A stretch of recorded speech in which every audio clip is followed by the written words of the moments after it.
Take it to trial. Take it to trial. Welcome in, grab a seat, hit the like and subscribe. The sweet peas on the mic with that spicy little vibe. Got the courtroom streaming in the chat, going wild with debating heavy topics, but still laughing like a child. From objections to confessions to the judge's side eye. If it's justice and it's messy, we gon' talk about why. Every day's a new case, every moment's a ride. And when sweet peas in the building, we be learning with pride. Minds on deck, keep the room running smooth. Film freak therapist, you know, keeping everyone in the groove. Like to with the facts, pretty brown girl with the sass. Morelia and Fowler keep the peace in the chat. But Jason walks in and the ladies collapse. Take it to trial, where the truth gets loud and the laughs run wild. Sweet peas got the spice, she's the queen of the aisle. Chat fam rolling deep, we've been here a while. Lights on, mics up, we gon' do this right. Take it to trial, every day, every night. Take it to trial.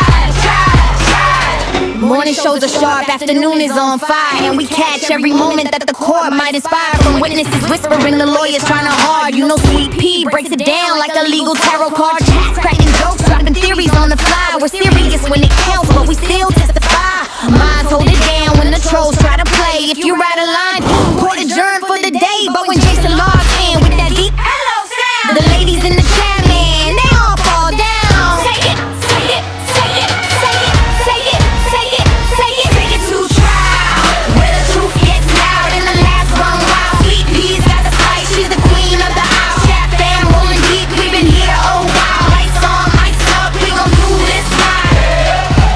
Take it to trial, every day, every night.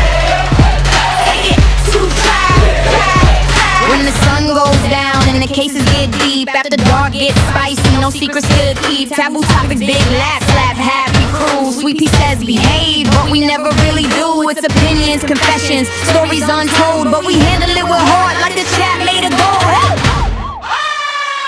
Take it to trial, from day to night and every wild mile. Sweet Peas nearly strong with her trademark style, and the fam in the chat always makes it worthwhile. Turn it up, show some love, hit the like on sight. Take it to trial, yeah, we live tonight. Take it to trial, yeah, we live tonight. Take it to trial.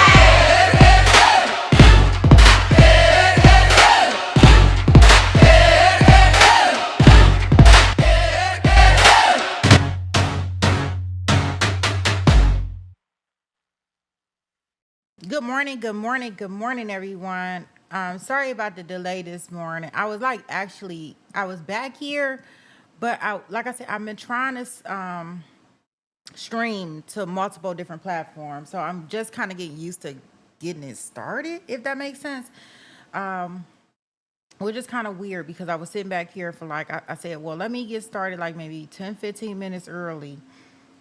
And what I am going to do is the next time when I try to do it, I am going to actually record the screen that I get to. Because I'm like, oh my gosh, like how long is it going to take me to learn how to go to these same screens? But apparently it's going to take me a while because I keep forgetting what screen and they all look the same. Oh my goodness. So with that being said, I truly apologize for the tardiness this morning. I want to say, so I want to welcome everybody from all platforms that's currently watching on Twitter, or if you X or Rumble or YouTube, wherever you're watching from. I want to thank you, thank you, thank you. Like I said, I am working. I'm gonna record it the next time, so the next time I won't have that doggone problem. Okay. Next time I shouldn't have that problem. At least I'm keeping my fingers crossed that I don't have that problem. Let's go ahead and let's start with our good mornings. Let me get that plan. Okay. Good morning, Christine. Hey, Christian. Good morning, good morning, good morning. Good early afternoon, I guess, Maria. The shit, I don't know. Early evening, one of the two. What's up? Hey, anybody that's working and lurking or lurking and twerking or whatever you may be doing, I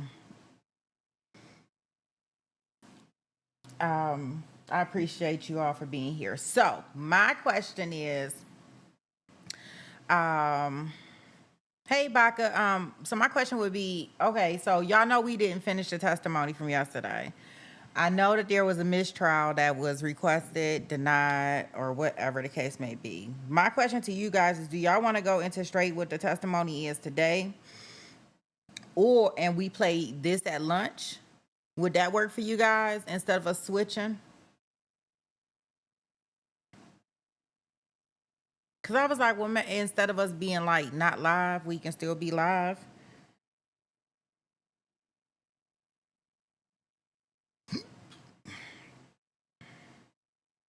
And we can watch it on lunch. It doesn't look like it was that long. That's what I can tell you. Yeah, it was like an hour. They didn't even have that much testimony after lunch. It was like an hour. I'm so over this case. God, good damn it. Like y'all know, if you don't know, let me tell you a little secret about me. I don't like long cases. I don't like long cases. Like I'm over it. Like I'm so over it. Like I don't want to be bothered with shit this long. I don't even want to be bothered. Like I don't want to be bothered with any topic like this long. Even though I know it's something that has to be done.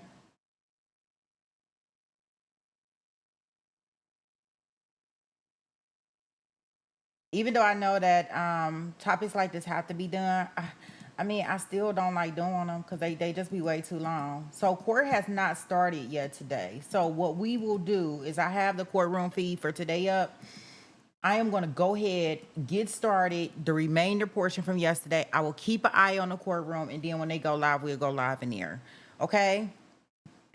That way we can try to accomplish a lot of things at one time. Our other trial with Mario, yes, I know it's day 7 on that one, but guys, that trial is good.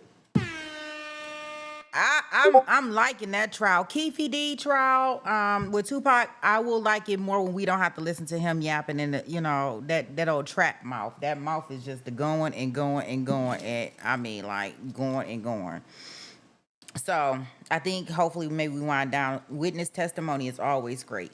But let's get in here to the courtroom. This is after lunch yesterday. They have not started court today, just so you guys know. And once they start court, we'll go over there.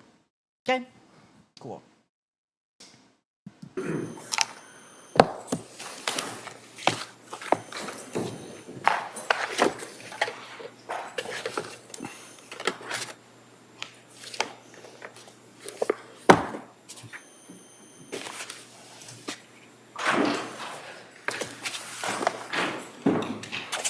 Court, all rise. Jurors entering.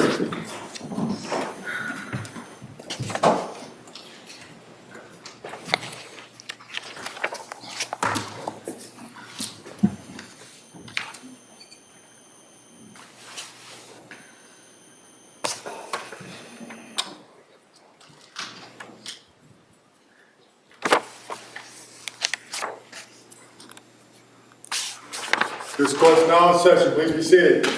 Your Honor, for the purpose of the record, we return back to the trial, Commonwealth versus Lindsay Clancy. All parties are present, including the defendant and including the 18 jurors. All right, thank you, Madam Clerk.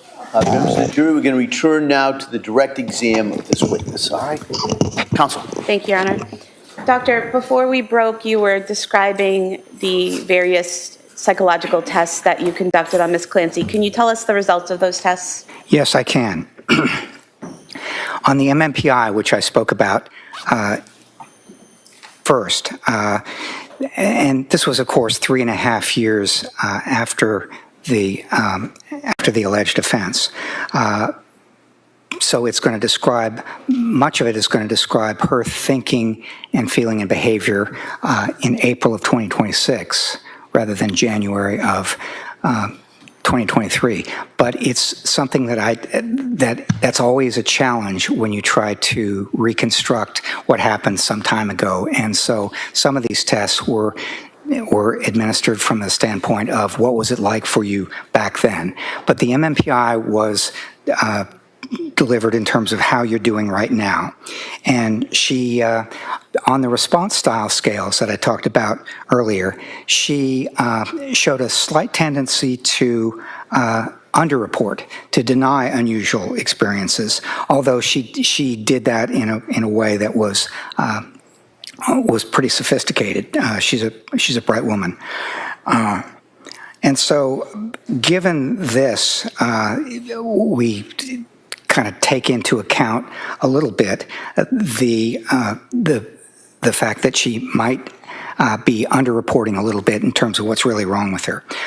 However, there are a number of what we call clinical scales on this test, and she was not elevated on any of them, meaning that she's not actively symptomatic in many areas or in great distress in certain ways. But there was one scale that is elevated, and that is the suicide and death ideation scale, thinking about suicide and death. And I should say that Ms. Clancy has been on 1-to-1 suicide precautions, which is the highest level of precautions that a hospital can take, since she came to Duxbury. This is a very long time to be on that kind of precautions, and what it says to me is that she was at risk for suicide, she remains at risk for suicide, and so she still is. The Adverse Childhood Experience Questionnaire I mentioned earlier, basically it's a measure of whether somebody is reporting experiencing as a child or adolescent adverse or traumatic events, and she was not. So she had a 0 on that. There were 2 measures of suicide intent. One is called Beck's Suicide Intent Scale, and the other is called the Columbia Suicide Severity Rating Scale. And I can sum up those results very quickly by saying that when she responded to one of them as she would have if she'd been filling it out in January of 2023, what it suggested is that this was a very serious suicide attempt at that time. And when she responded to both of them as she feels right now, she also was indicating that she remains at high risk for suicide, and hence the 1-to-1 supervision for 3.5 years. The brief symptom inventory is something where you ask people about a number of possible symptoms that they've been experiencing within the last month or so. Gave it to her under 2 circumstances. One is, how are you doing right now? That is around April of this year. And the other was, how are you doing in January of 2023? Her description of how she was doing in January of 2023 is that she endorsed feeling blue or still extremely depressed, feeling no interest in things, thoughts of death or dying, feeling hopeless about the future, feeling very self-conscious with others, and the idea that something is wrong with her mind. She thought depression, suspiciousness, memory problems, problems with attention and concentration, and things like she was having trouble concentrating, so she'd be cooking, for instance, and she'd forget what step she was on. So most of these are consistent with symptoms of depression. And so I thought that they were good indications that she was endorsing feelings of depression, although she was improving somewhat from her December feelings.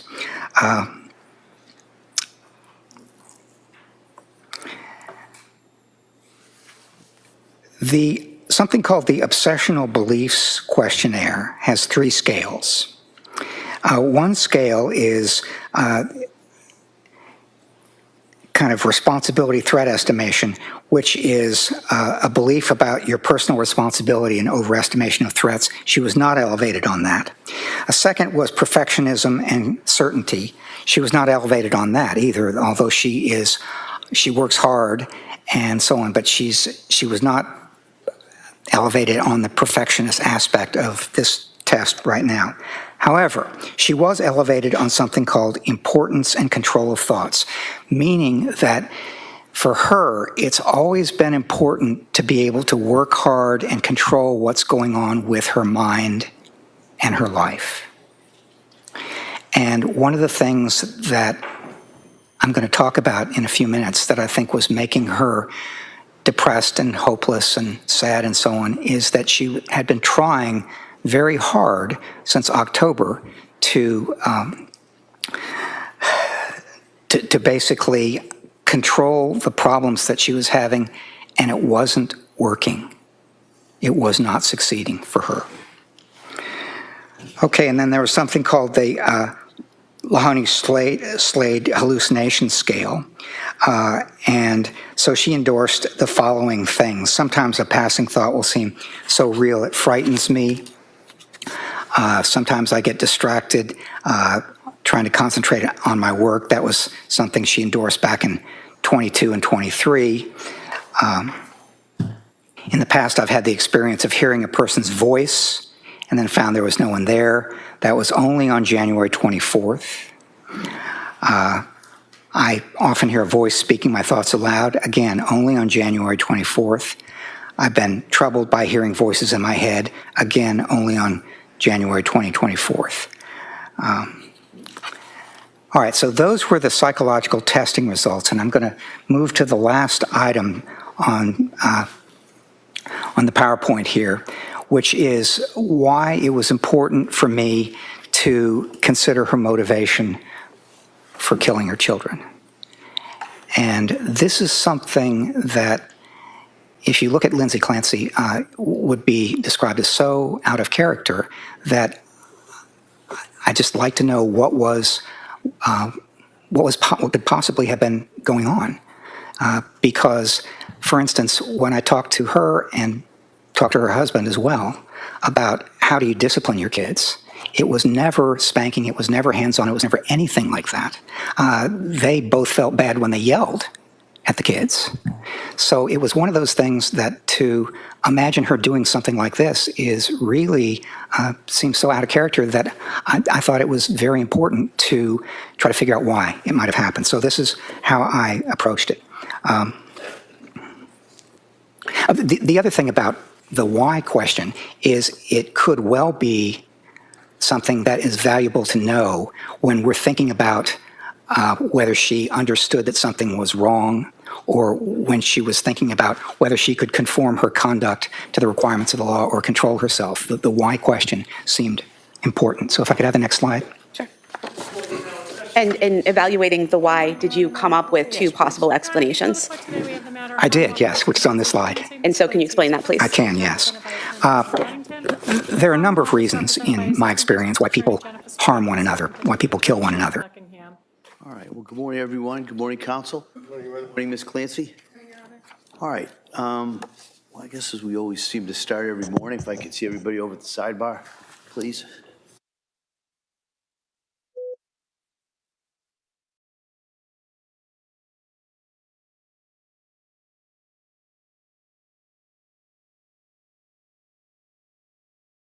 And most of these reasons ended up not applying to Ms. Clancy. I mean, it wasn't job-related. She wasn't in the military or the police. It didn't have to do with money or property or fame or anger or being callous or abusive or being afraid or doing it himself. None of those there was any evidence for.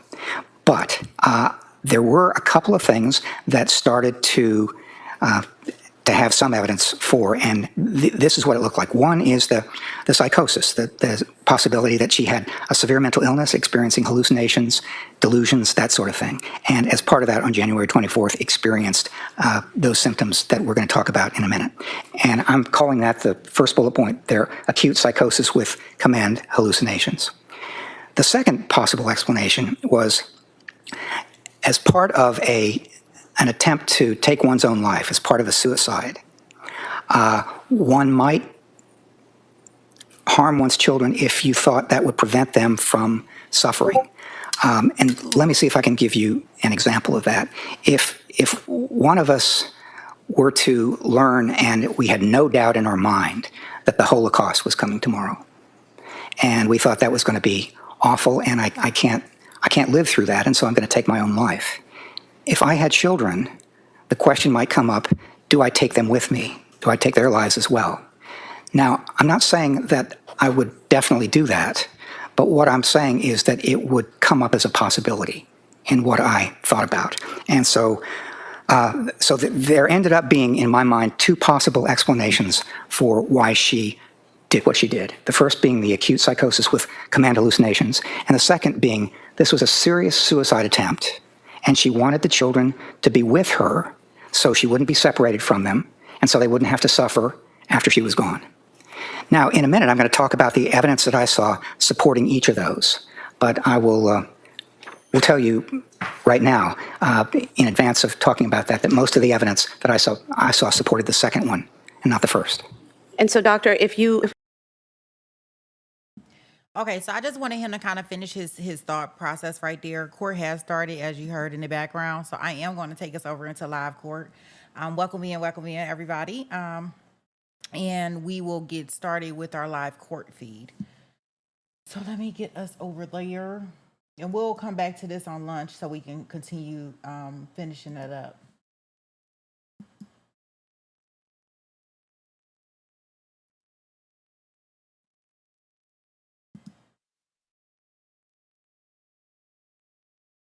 You know, they did their morning sidebar, of course. We can't get around that.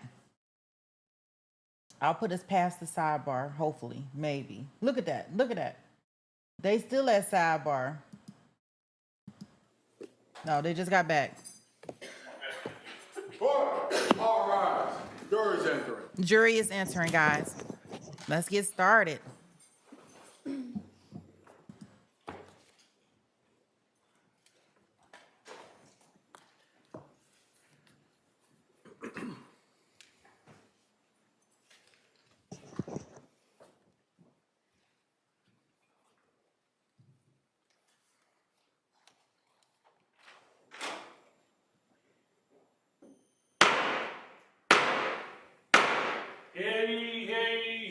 All persons having anything to do before the Honorable William Sullivan, Justice of the Superior Court, now sitting in Plymouth, within and for the Commonwealth. Draw an A, give your attendance, and you shall be heard. God save the Commonwealth of Massachusetts. This court is now in session. Please be seated. Good morning, Your Honor. May I proceed? Yes, please. Before the court today, we have the continuation of the jury trial in the matter of Commonwealth versus Lindsay Clancy. Ms. Clancy is present. She is represented by Attorney Kevin Reddington. The Commonwealth is represented by Assistant District Attorney Jennifer Sprague and Assistant District Attorney Shannon Buckingham. Good morning, everyone. Good morning. All right. It's nice to see everyone. So what I'm going to do is I'm going to ask you the questions again, make sure everybody's able to follow those instructions, then go a little bit in regards to what our schedule is today, and then we'll talk maybe about kind of where we go after today. All right, so first off, let me get to those questions. Has any member of the jury read, seen, heard, or overheard anything from any source about any aspect of this case which would affect your ability to be a fair and impartial juror? All right. Next question, is there any other serious matter of concern bearing on your service as a juror in this case that anybody needs to bring to my attention? Again, thank you so much for following those instructions. Now, what we're going to do today is we're going to return to the witness who was on the stand. Commonwealth is still conducting direct examination. After that, the defense will be given the opportunity to do their cross-examination. And I believe after that, the Commonwealth has one last witness, okay? And so that's the anticipated lineup that we have today. And going beyond that, I'm not going to speculate too much because I've been wrong just about every time I gave you an estimate of the symbol of the schedule. But just so you understand, it's anticipated that these would be the last two witnesses. All right, and then I'll talk to the lawyers. We'll kind of see where we go from there, and then I will today, before you leave, I'll explain exactly what the next step is going to be. Okay, and so with that, we'll return. If we could have the witness back on the stand and the Commonwealth.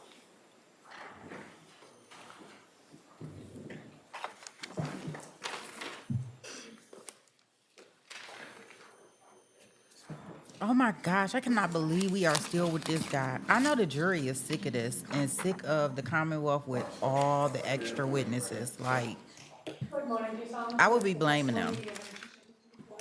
Me personally, I would be blaming them. She'll be the truth, the whole truth, and nothing but the truth, so help us God. Thank you, sir. You may be seated. Step, please. Good morning, Doctor. Good morning, Your Honor. All right, Attorney Sprague. Your Honor. Do you need a moment? I do.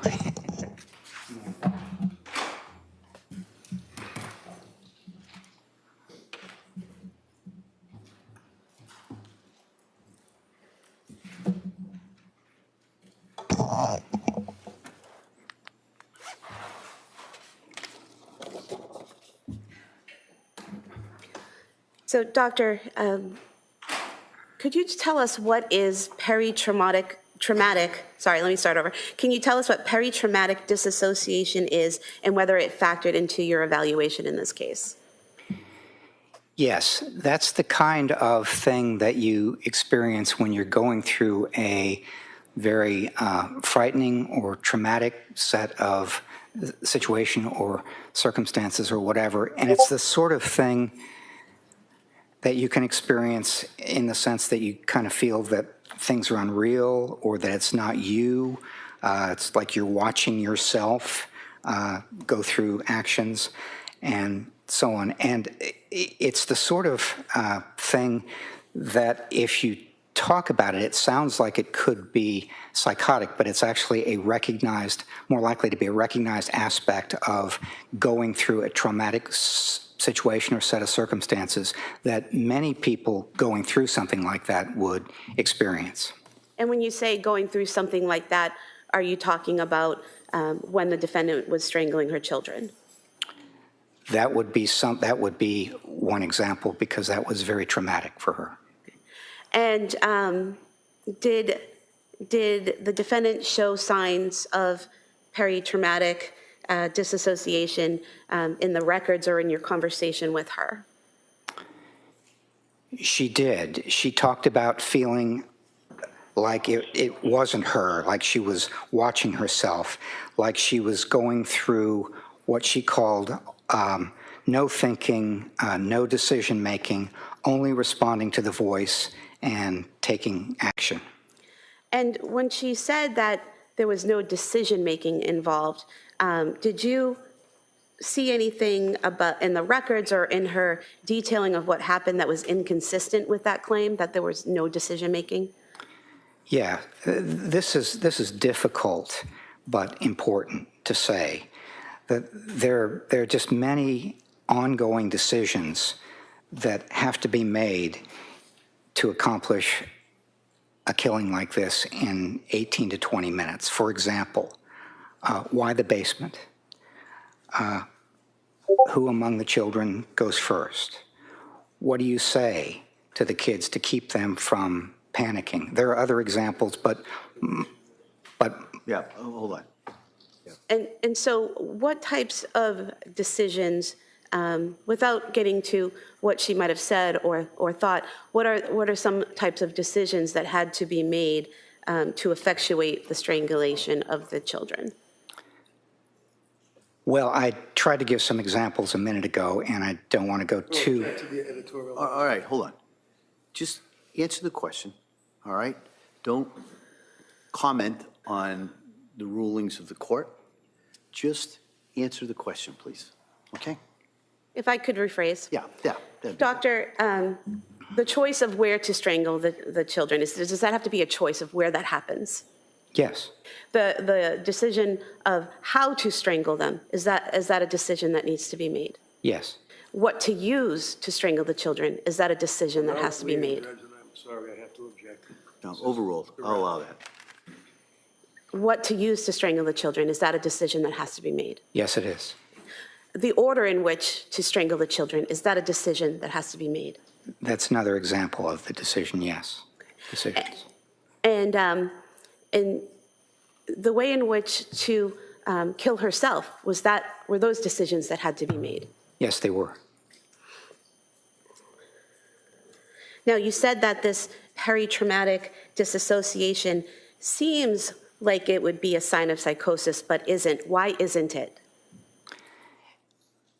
It's actually something that is much more commonly experienced in that kind of set of circumstances than psychotic symptoms.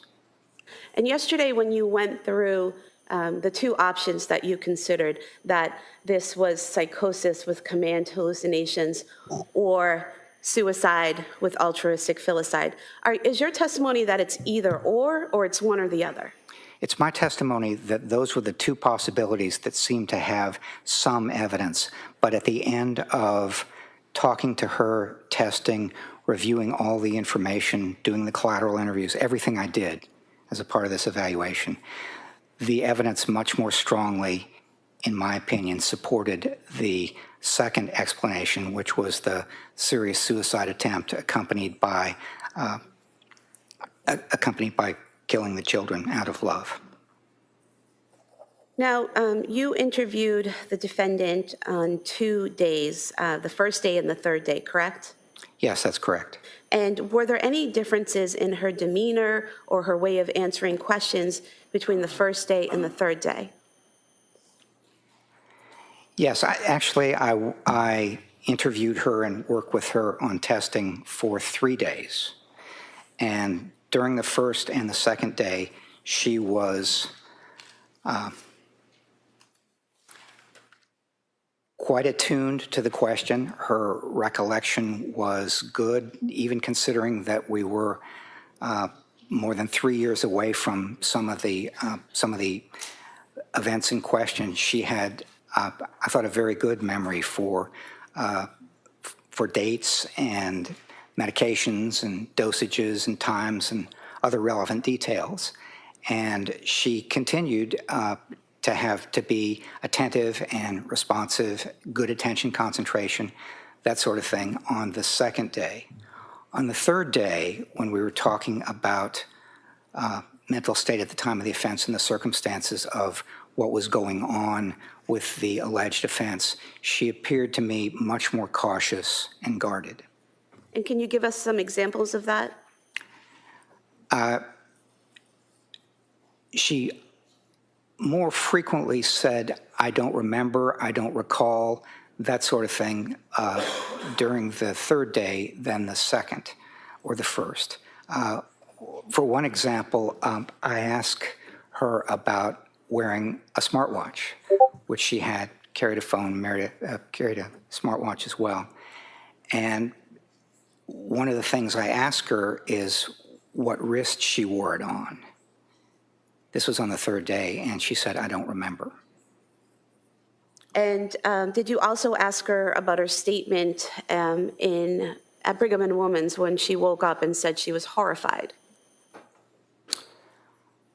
I did. Now, that statement was not a statement so much as it was a written.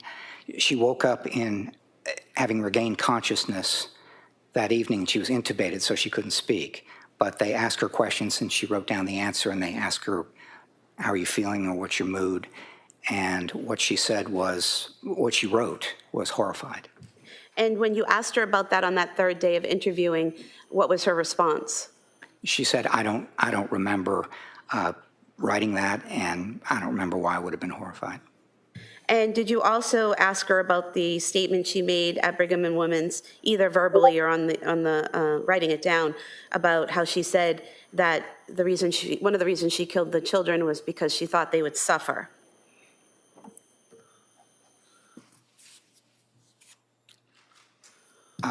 Where are you? Are you in my report there? Referring to the records at Brigham and Women's where she told... She's going to lead him with the records. No, she can refer to where she's looking to direct his attention, if you reviewed those.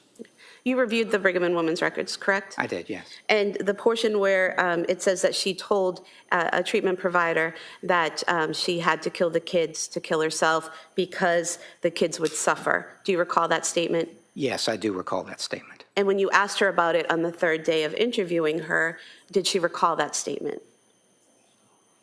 Yes, that statement in Brigham and Women's to the attending psychiatrist was made in the context of her thinking about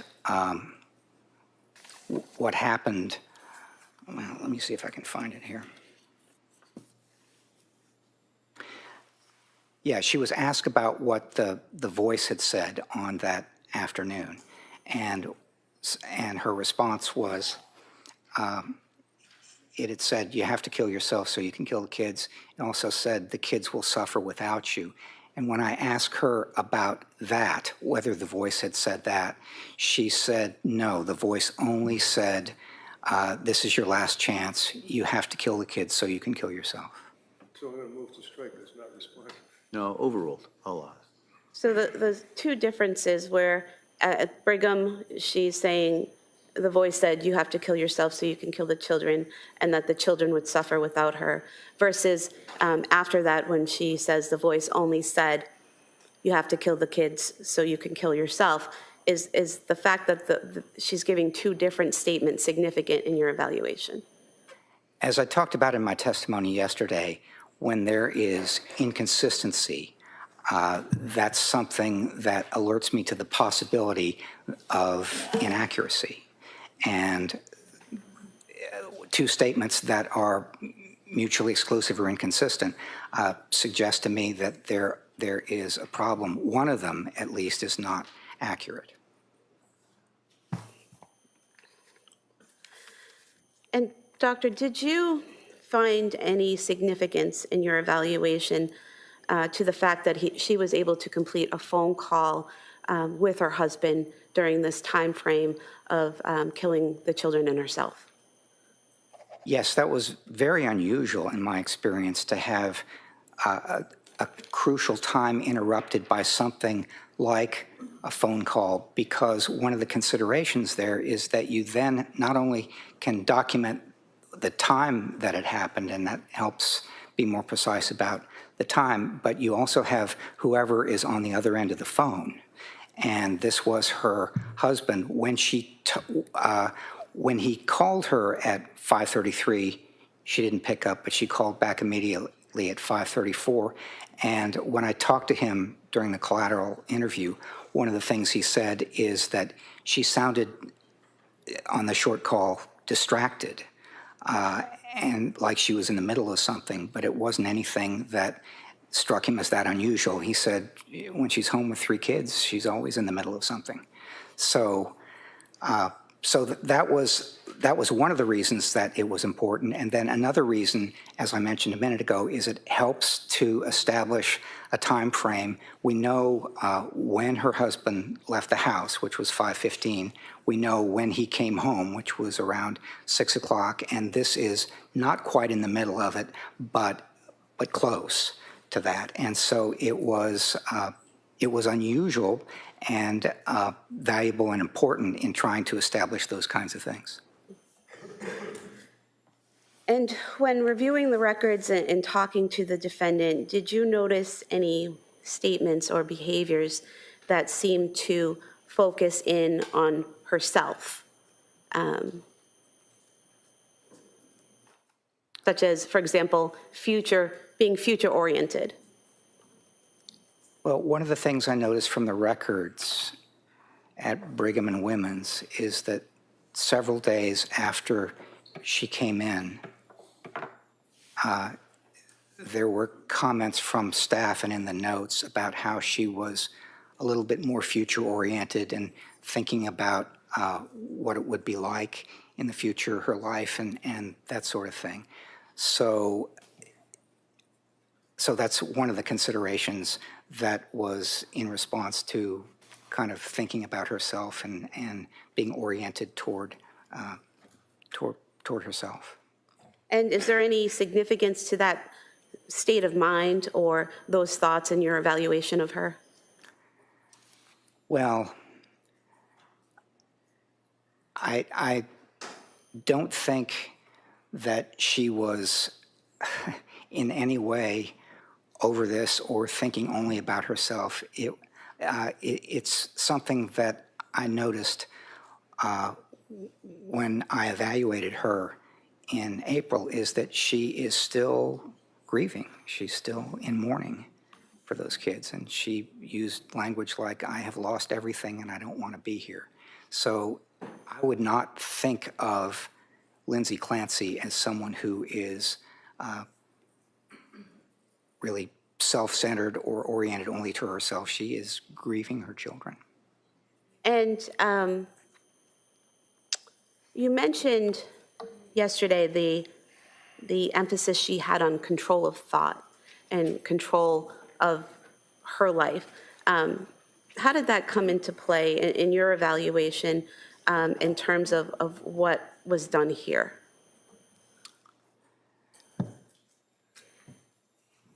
One of the considerations is why she got to the point where she decided to take her own life. And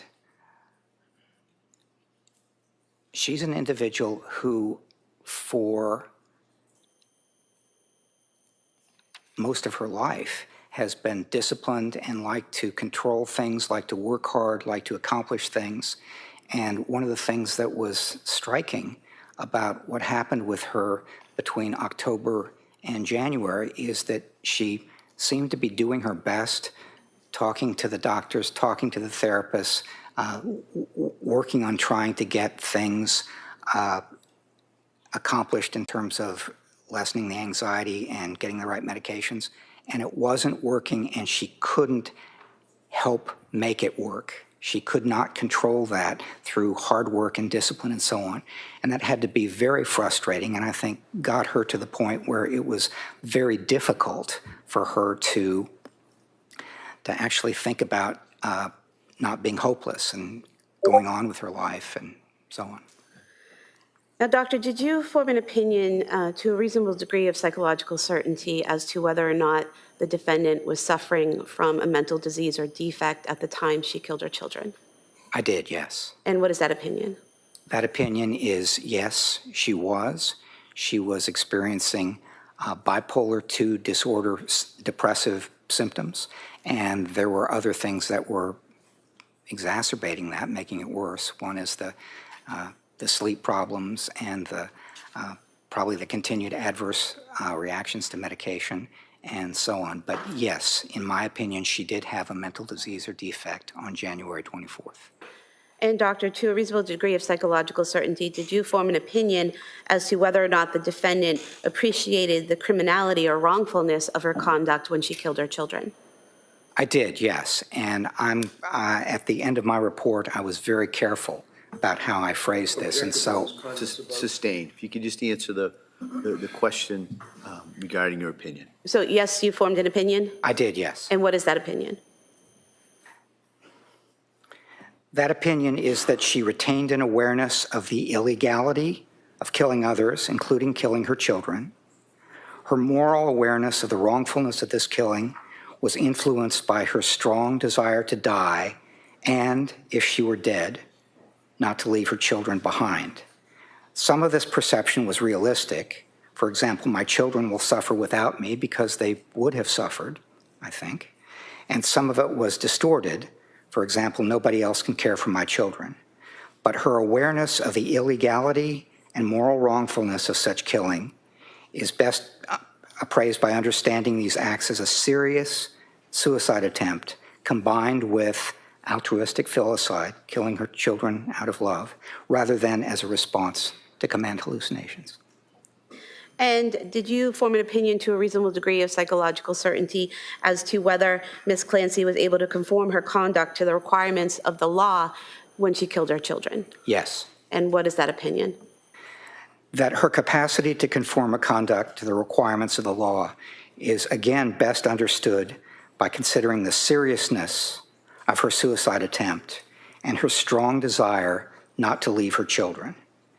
She demonstrated such self-control throughout the day on January 24th, and her actions between 5:15 and 6 p.m. that afternoon were influenced by her depression and her hopelessness about her life and the desire to end the pain she had experienced since October. Although this depression and hopelessness influenced her decisions, she retained control over whether, when, and how she carried it out, and the inclusion of her children.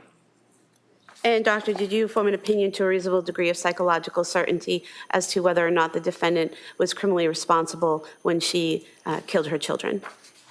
Yes. And what is that opinion? My opinion, my clinical opinion, since I'm not the decision maker here, but my clinical opinion is that she was criminally responsible on January 24th. Thank you.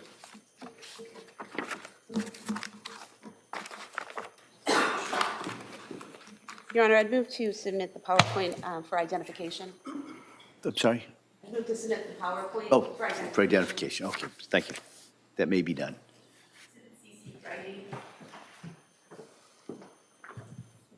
Attorney Reddington? Thank you.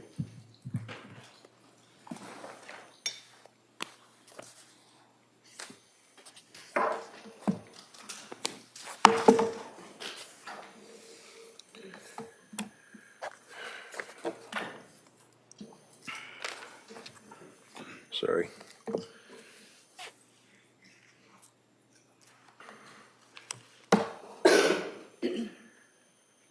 Doctor,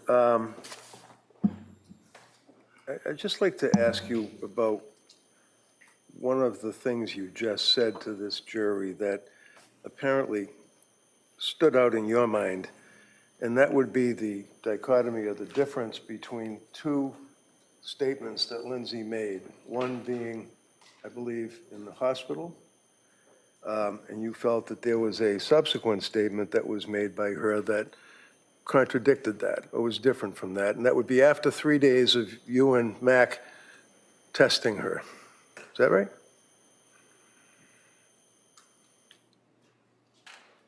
Can you just say, is it right or wrong?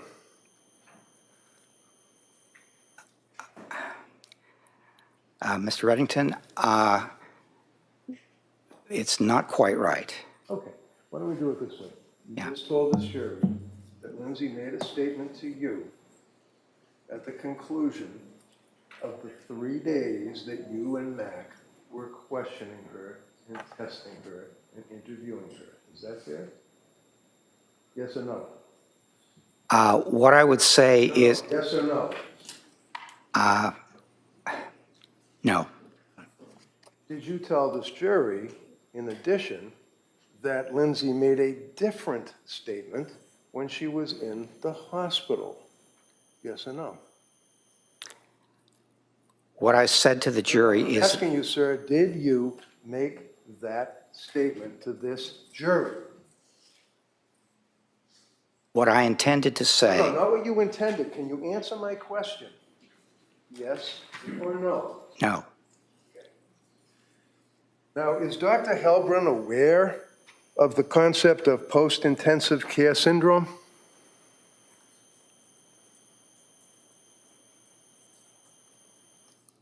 Post-intensive care syndrome. Yeah, PICS. It's called PICS.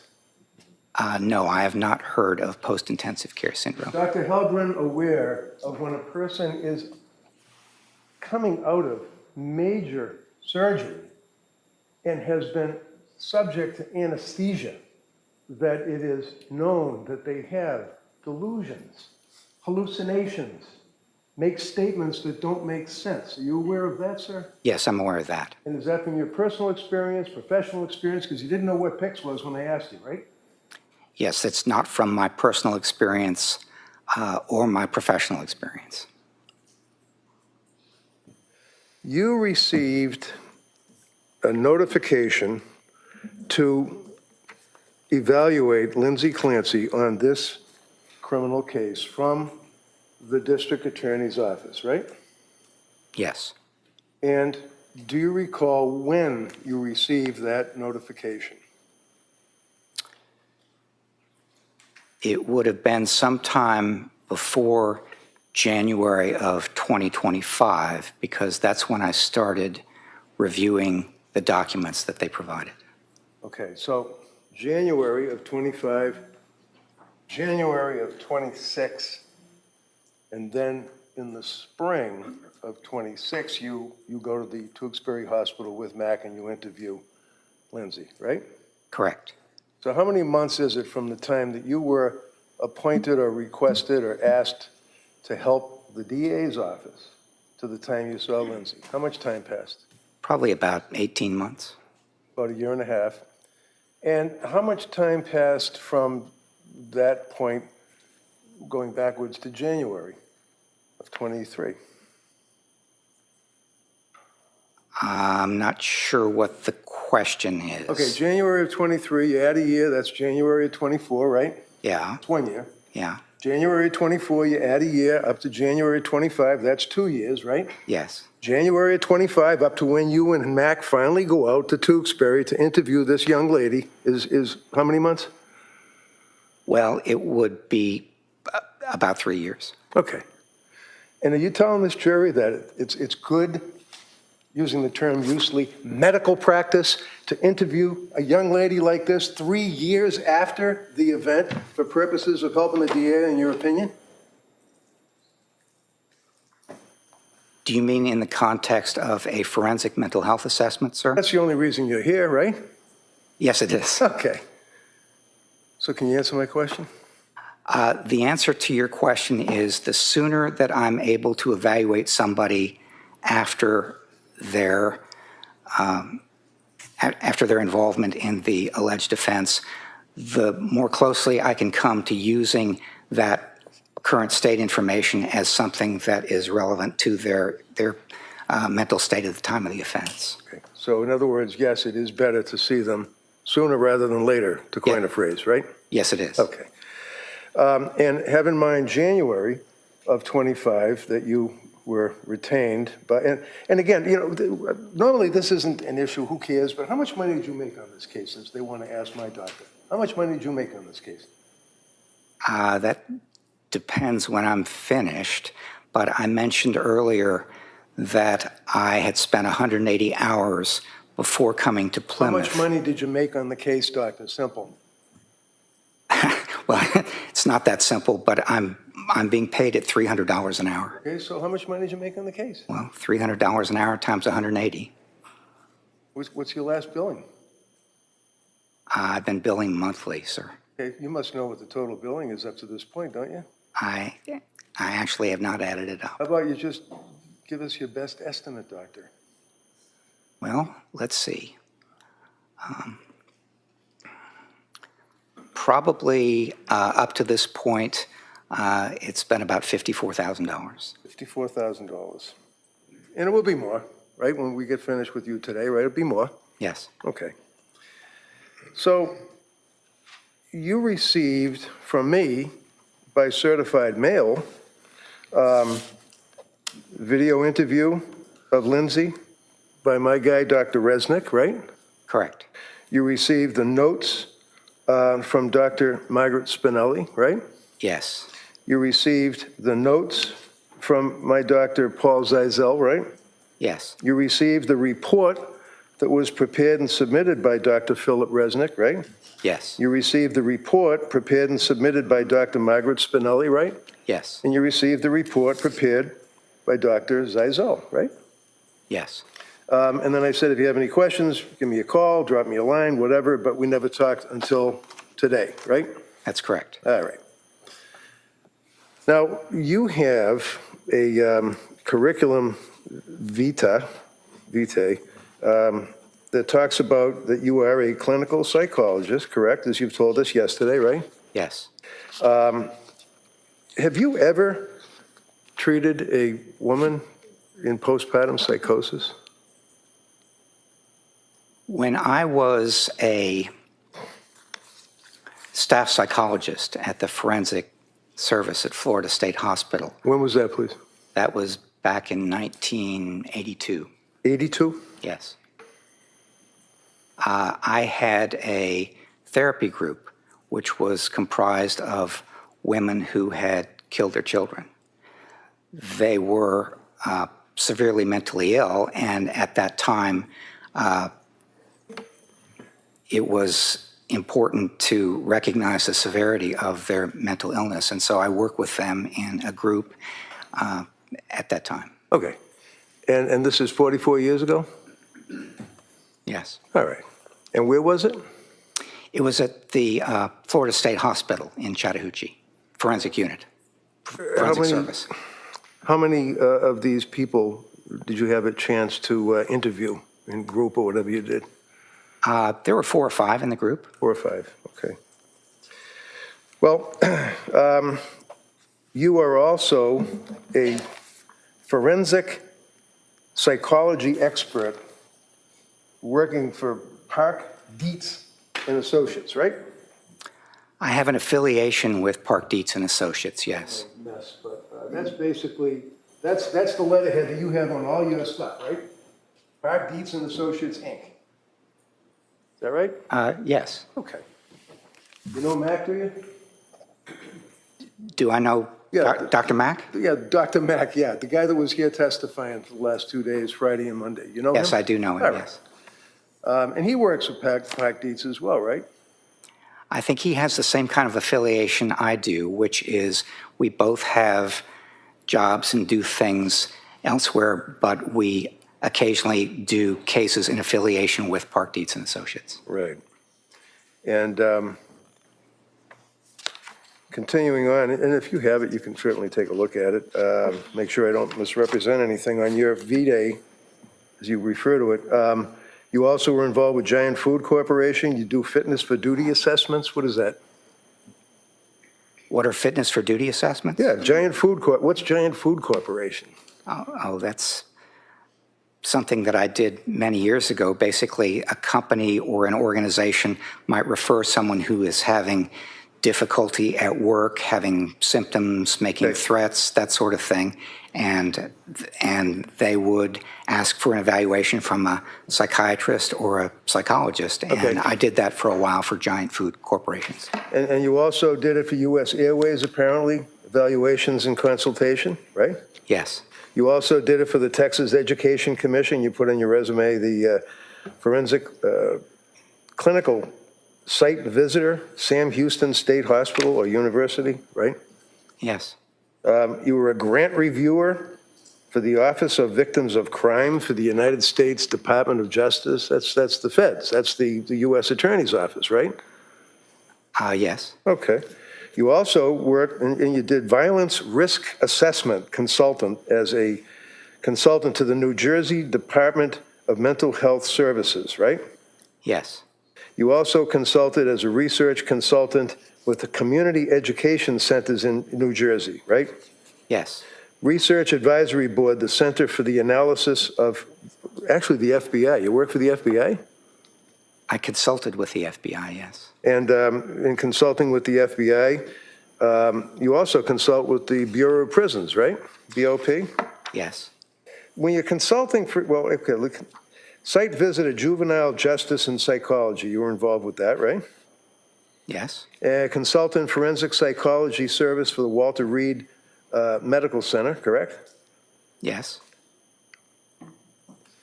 When you work on the consulting with the Bureau of Prisons, basically what you're doing is you're evaluating, as you told us a couple of times, people that are wrongfully convicted and they're in jail for decades, and you would evaluate them for the Bureau of Prisons to see if they're okay to release to society, right? That does not sound like a typical question that I would evaluate for the Bureau of Prisons. All right, well, what would you evaluate for the Bureau of Prisons? That's Well, for just so- example- Wait, hold on, just so we know, Bureau of Prisons is federal as opposed to the Department of Correction, which is state, right? Yes, that's Okay. right. So go ahead, tell me what you do for the Bureau of Prisons. Well, one of the things that I might do is conduct a meeting or a workshop on a topic such as violence risk assessment or something like that. So I have done that, deliver a workshop or provide an organizational meeting, provide information and so on a number of occasions. And do you evaluate people to see if they're able to be reintegrated into society? I do that as well, yes. Okay. You also are involved with sexual violence risk, is that correct? Yes, it is. You also are involved with specialized police response and collaboration with behavioral health systems in Pennsylvania, right? Correct. Sexual violence risk, again, for purposes of the Department of Correction. You focused on that, right? Yes, principles of forensic assessments, that you would be assessing juveniles for purposes of juvenile assessment and risk assessment, right? yes, You also are involved with violence risk and sexual violence risk, correct? yes, correct. Juvenile assessments, risk assessments and principles of forensic assessment for the American Academy of Forensic Psychology, is that right? Yes, that's right. And also a focus on juvenile assessment and risk assessment of juveniles, right? Yes, correct. Violence towards others, psychiatrically hospitalized populations, that would be what? Patient-on-patient assaults or something like that when somebody's in a mental institution? Patients against patients, patients against staff, that sort of thing. They can be pretty violent places, can't they? They can be sometimes, yes. Sexual violence risk, you involved with New Orleans, Louisiana, sexual violence risk assessment, right? Correct. Obtaining and using mental health experts. Obtaining and using mental health experts in criminal litigation for the Administrative Office of the United States Courts, right? Yes. What does that mean? What did you do with that when you were dealing with obtaining and using mental health experts in criminal litigation?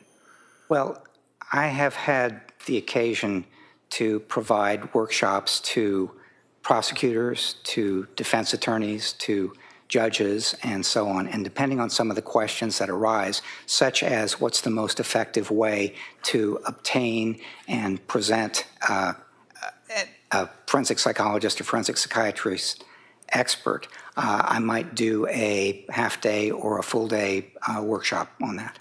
Okay, so my question, sir, I know you get in there, but where did you lecture or give a lecture to criminal defense attorneys? I've given a number of those lectures over the years. I can't recall them all offhand. Okay. But my question, sir, was that you were working on behalf of the Administrative Office of the United States Courts, federal courts, right? Yes, I asked that's you that right. question? Okay. Yeah. You also worked for the Forensic Mental Health Assessment for the Ohio Forensic Psychiatric Center of Yes, that's inmates, right? Yes. You also participate and have written about To Kill or Not Kill, That Is the Question, for Drexel University, where you were a professor, correct? Yes. All right. Assessing risk of violence towards others in psychiatrically hospitalized populations. You focused on that, right? Yes, You that's had a right. chance, sir, to give a total of, 131 lectures or workshops presented in the area of violence, risk assessment, sexual offenses, and forensic mental health and ethics, right? Yes, that that's right? right. Yes. Aggression, forensic psychological assessment, risk assessment, treatment of mentally disordered offenders and juveniles. That's another focus, correct? Yes, it is. You've had a number of publications that you put on your CV. Basically, you're talking about justice-involved youths, correct? Yes, that's one of the things I talk about. Appraising Jackson-based unrestorability to competence to standard of competence. Yes, it is. Public perception on policies to address prenatal substance use recommendations regarding maternal criminal prosecutions. What is that? Prosecute a woman that's pregnant who's involved with drug use? Yeah, that sounds like something that would have been a dissertation where I served on the committee and was a co-author of some kind, but the individual who Okay. wrote the dissertation would have been the first author there. All right. And life sentence for juveniles, sequential model for juvenile justice, justice involving men, forced medication, and competency to stand trial. These are interests or focuses of yours, sir? Yes. Urine drug screens as a baseline for predictors of graduation from drug court. Yes. What does that mean? That you were involved with drug court? Yes, I've been involved in writing about and consulting to drug courts over the years, yes. And disputed paraphilia diagnoses and legal decision-making is one of your other focuses, right? That was one of my graduate students, and I was a supervising and second author. Paraphilias would be in the I mean, that's basically if you have some kind of weird sexual things that you do, right? Something like that, yes. Yeah. Continuing on, juvenile, a lot of juvenile focus on your resume, correct, sir? Yes, there's a fair amount of juvenile work that I've done over the years. Involuntary medication, trial competence, clinical dilemmas, substance abusing adjudicated adolescents.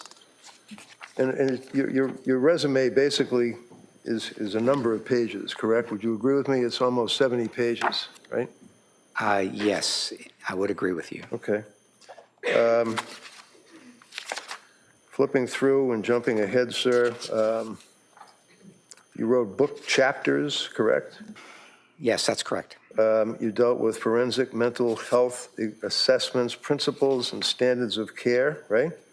That's right. Violence risk assessment, right? Correct. Juvenile violence risk assessment, right? Yes, that's correct. Managing hindsight bias and unstructured judgments, implications for legal decision-making is an article that you had, chapter or whatever that you wrote, right? Yes, it is. Again, juvenile delinquency, juvenile delinquency, juvenile delinquency, juvenile delinquency. A lot of focus on juveniles, right? Yes, there's a fair amount of Then you focus have on juveniles over the years, yes. A number of reviews that you have published, presentations that you've presented, a lot of them dealing again with juveniles and dealing with assessments of prisoners to have them released into society, things of that nature, right? Life Yes. sentence juveniles, for example, is one of the things you focus on, right? Yes, again, Okay. there's been a fair amount of juvenile work and Handling difficult cross-examination, integrating perspectives, combining substance with style and learning. What does that mean? Handling difficult cross-examination. well, one of the things that people as forensic psychologists need to do is convey what they have done in a way that is effective. And so there are things that you, To a jury? to a jury, to a judge, to an attorney, various kinds of, Well, when you're dealing with an attorney, sir, you're presenting information to the attorney. You're not dealing with difficult cross-examination, are you? could you repeat the question, please? Sure, you wrote about handling difficult cross-examination, integrating perspectives, combining substance with style. Yes. And what is, 25 words or less, what is that basically telling people? How to, what, withstand cross-examination? It's how most effectively to convey the results of the evaluation that you have done. And then, again, just hundreds of articles on topics that the jurors can look at because your resume is in evidence. Finishing it off on that end, sexual abuse behavior, juvenile forensic mental health, violence risk assessment of juveniles, behavioral measure of sexual offense behavior, influencing third-party informant observations dealing with juveniles. Should the courts coerce offenders into substance abuse treatment? Is there one article, one, that you wrote about a woman who is pregnant, who is undergoing postpartum depression, and God forbid, psychosis? No. But you did write an article 49 years ago. You published an article on psychosis in 1977 with your dad before, well, you were in college apparently, right? Right? Yeah, I was okay, his so research assistant at that time when Yeah. I was in college, yes. Okay. And this is before you entered graduate school, and you used the diagnostic framework that no longer exists, didn't you, back then? It was a long time ago. Right. And actually, it was 3 years before the DSM was even written, DSM-1, back in the Stone Age. It was a while ago. That's the only article you ever wrote dealing with that issue. Is that correct, sir? Dealing with what issue, sir? Postpartum psychosis. Ah. Yes. Does I mean yes? Thank you. So,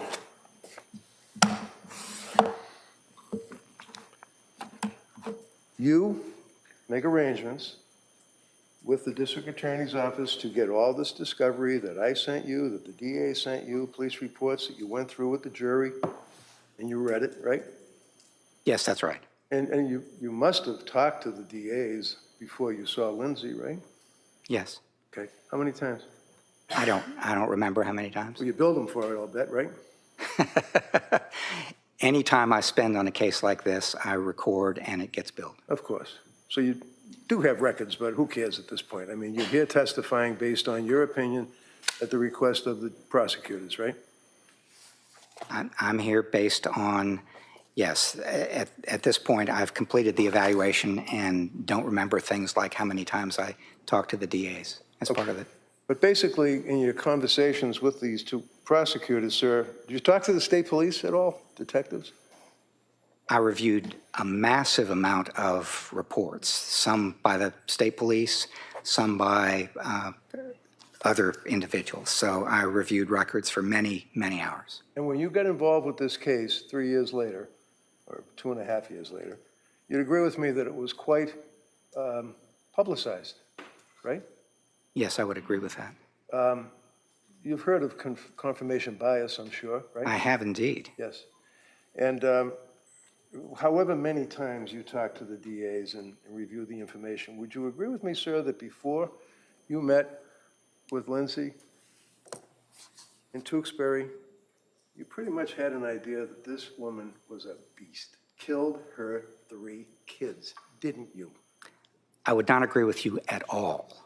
So you had an open mind when you went in there to Duxbury to see and speak to for 3 days, Lindsay Clancy? I did my best to have an open mind, I know. yes. You told us yesterday you had some difficult decisions to make, correct? Yes, that's correct. So when did you first meet Avram?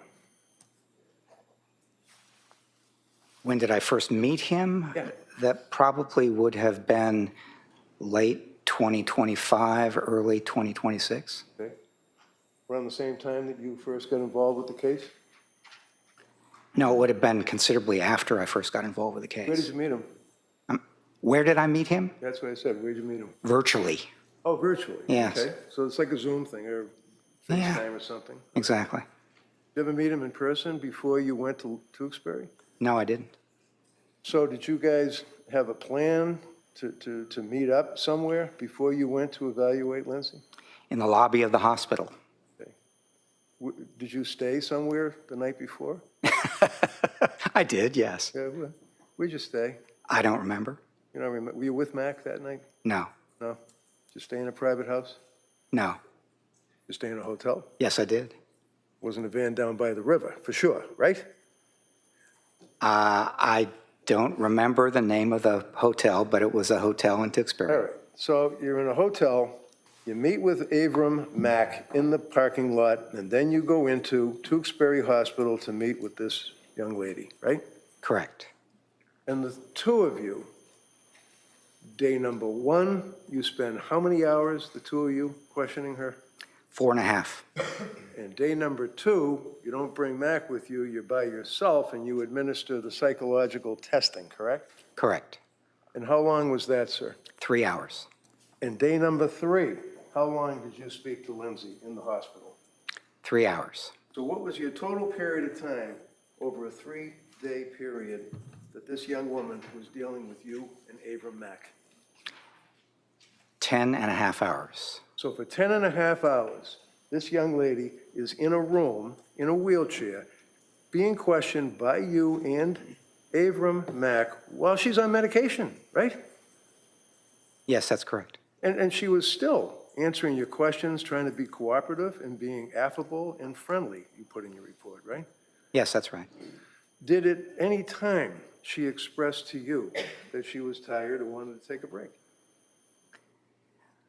We offered her in the beginning. My question, sir, was, Objection, if you could answer. no, he's not going to, he's going to No, answer my hold on. Would you ask the specific question, Doctor, if you could listen to that question, okay? My question, sir, was at any time, did you or Avram Mack offer to her to take a break? Yes. Did she accept that offer?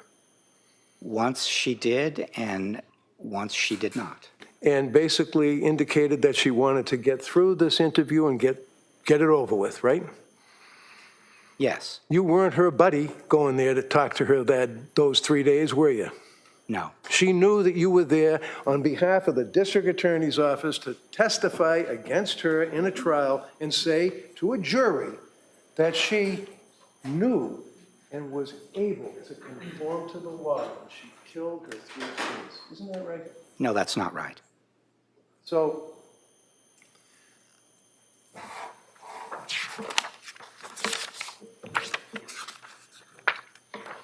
your diagnosis is depressive bipolar 2, right? Bipolar 2 disorder, right. Okay. And that's a serious mental disease, isn't it? Yes, it is. You would agree with me, sir, that Lindsay is in your opinion, testified she's a very hardworking and highly self-disciplined individual, right? Yes, I would agree with that. You testified to that yesterday, right? Yes, that's right. All right, that's funny?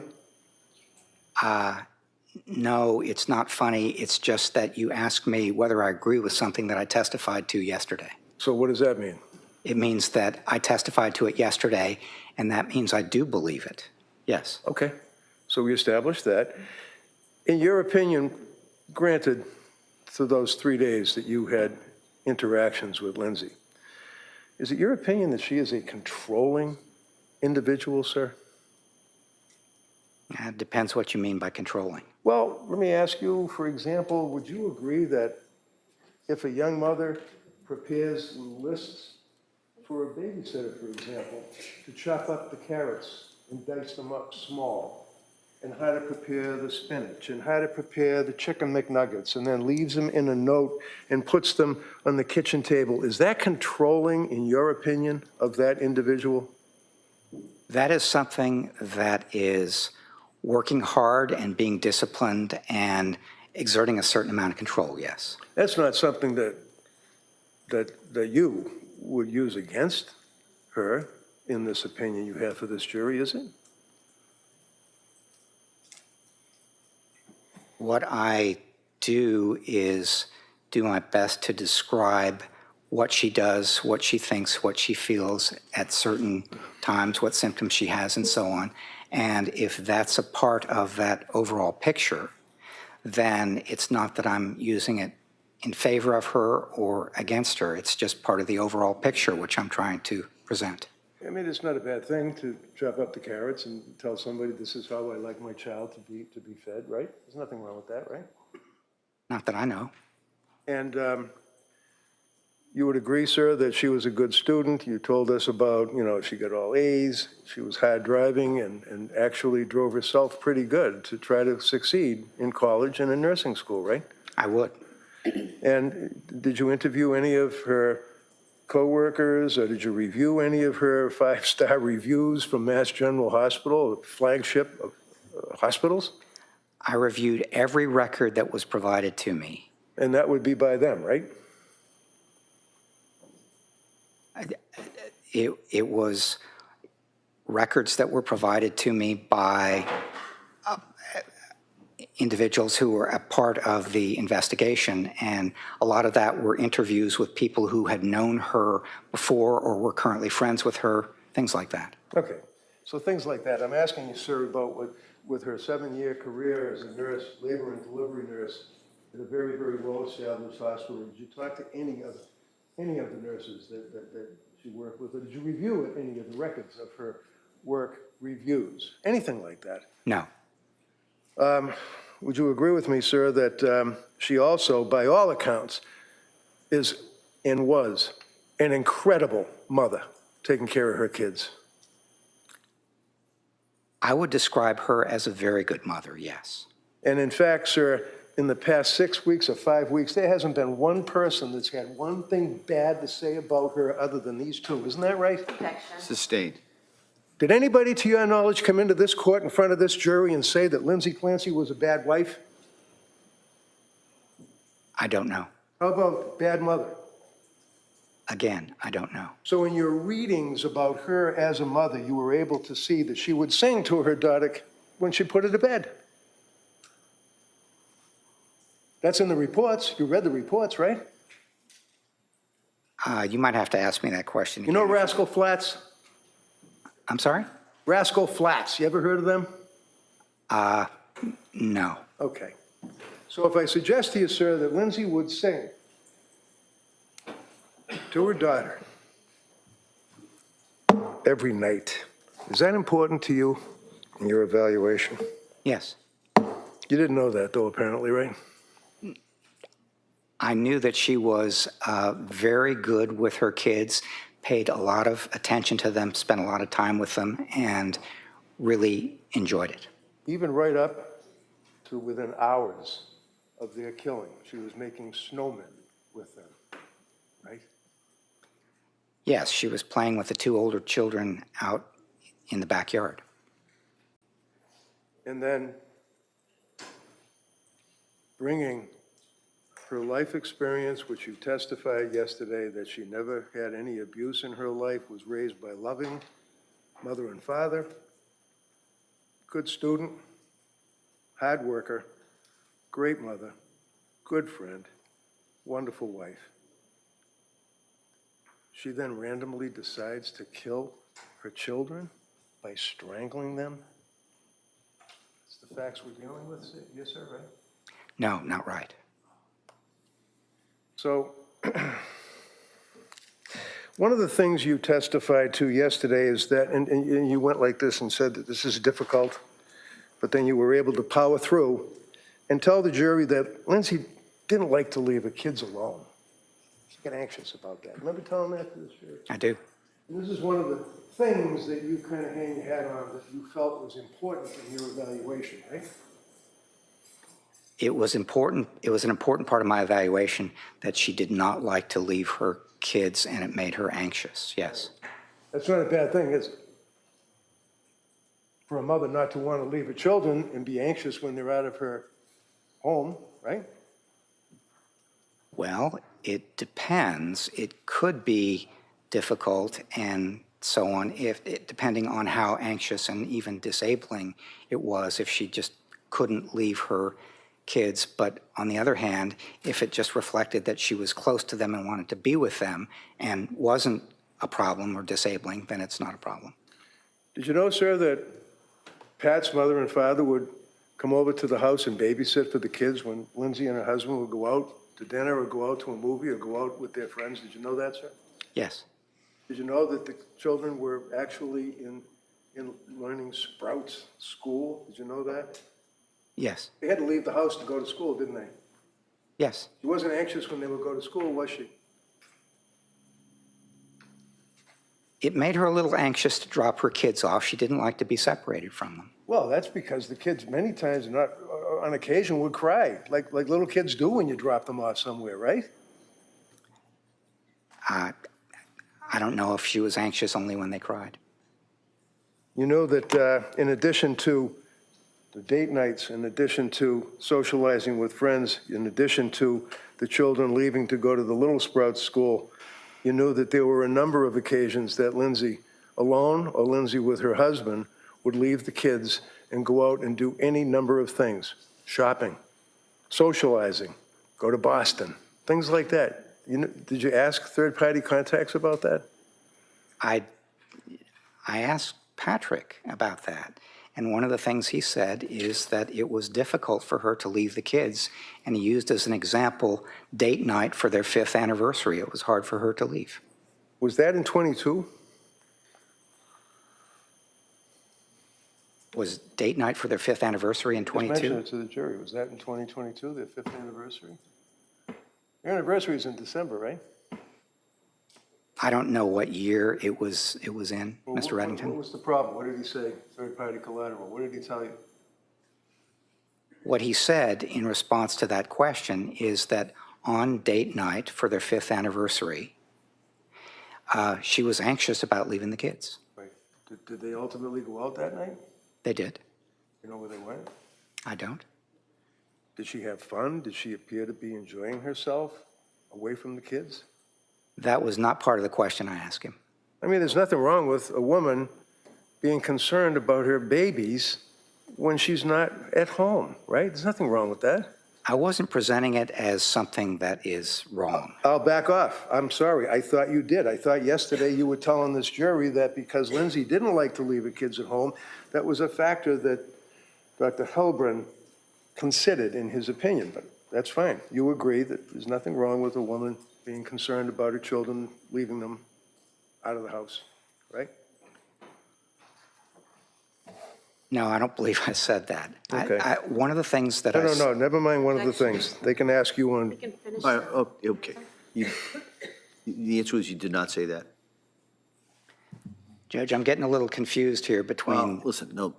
Let's see if you, my question is not that confusing. okay, Did you testify, you done saying that you did not say what Mr. Reddington said? yes, I'm done Okay, saying that. all right, that's good. Next question. one of the other issues is that also factored into when Tufts prescribed her the SSRI, she didn't want to take it because she was afraid of the breast milk being contaminated by this drug, right? Yes, And then ultimately, when she stopped breastfeeding, at that point, she was able to take the SSRI, correct? yes, that's correct. And then Tufts increased it to 50, right? I don't recall offhand what the. Okay. Well, you agree that Tufts increased the SSRI, right? I do. You agree that before the end of September of 2022, this young woman was living her life with her husband and her kids. Summer of 22, happy, had a great time. Do you agree with that, sir? I do. And when she saw Tufts from September end up until the killing of these children and the state of her condition that you told the jury was confusing. Remember using that word yesterday? It was confusing with these number of diagnoses that she dealt with? Yes, I did use that word. And the confusing with the number of drugs that was one drug on top of another drug, and stop this drug, start that drug. That was confusing, wasn't it, sir? Yes, it was. And it was a confusing and upsetting to her and her husband to the point where they went to these doctors and said to them, you're turning her into a zombie, right? Yes, that's right. But prior to seeing Tufts and the other healthcare providers, she was a happy woman, wasn't she?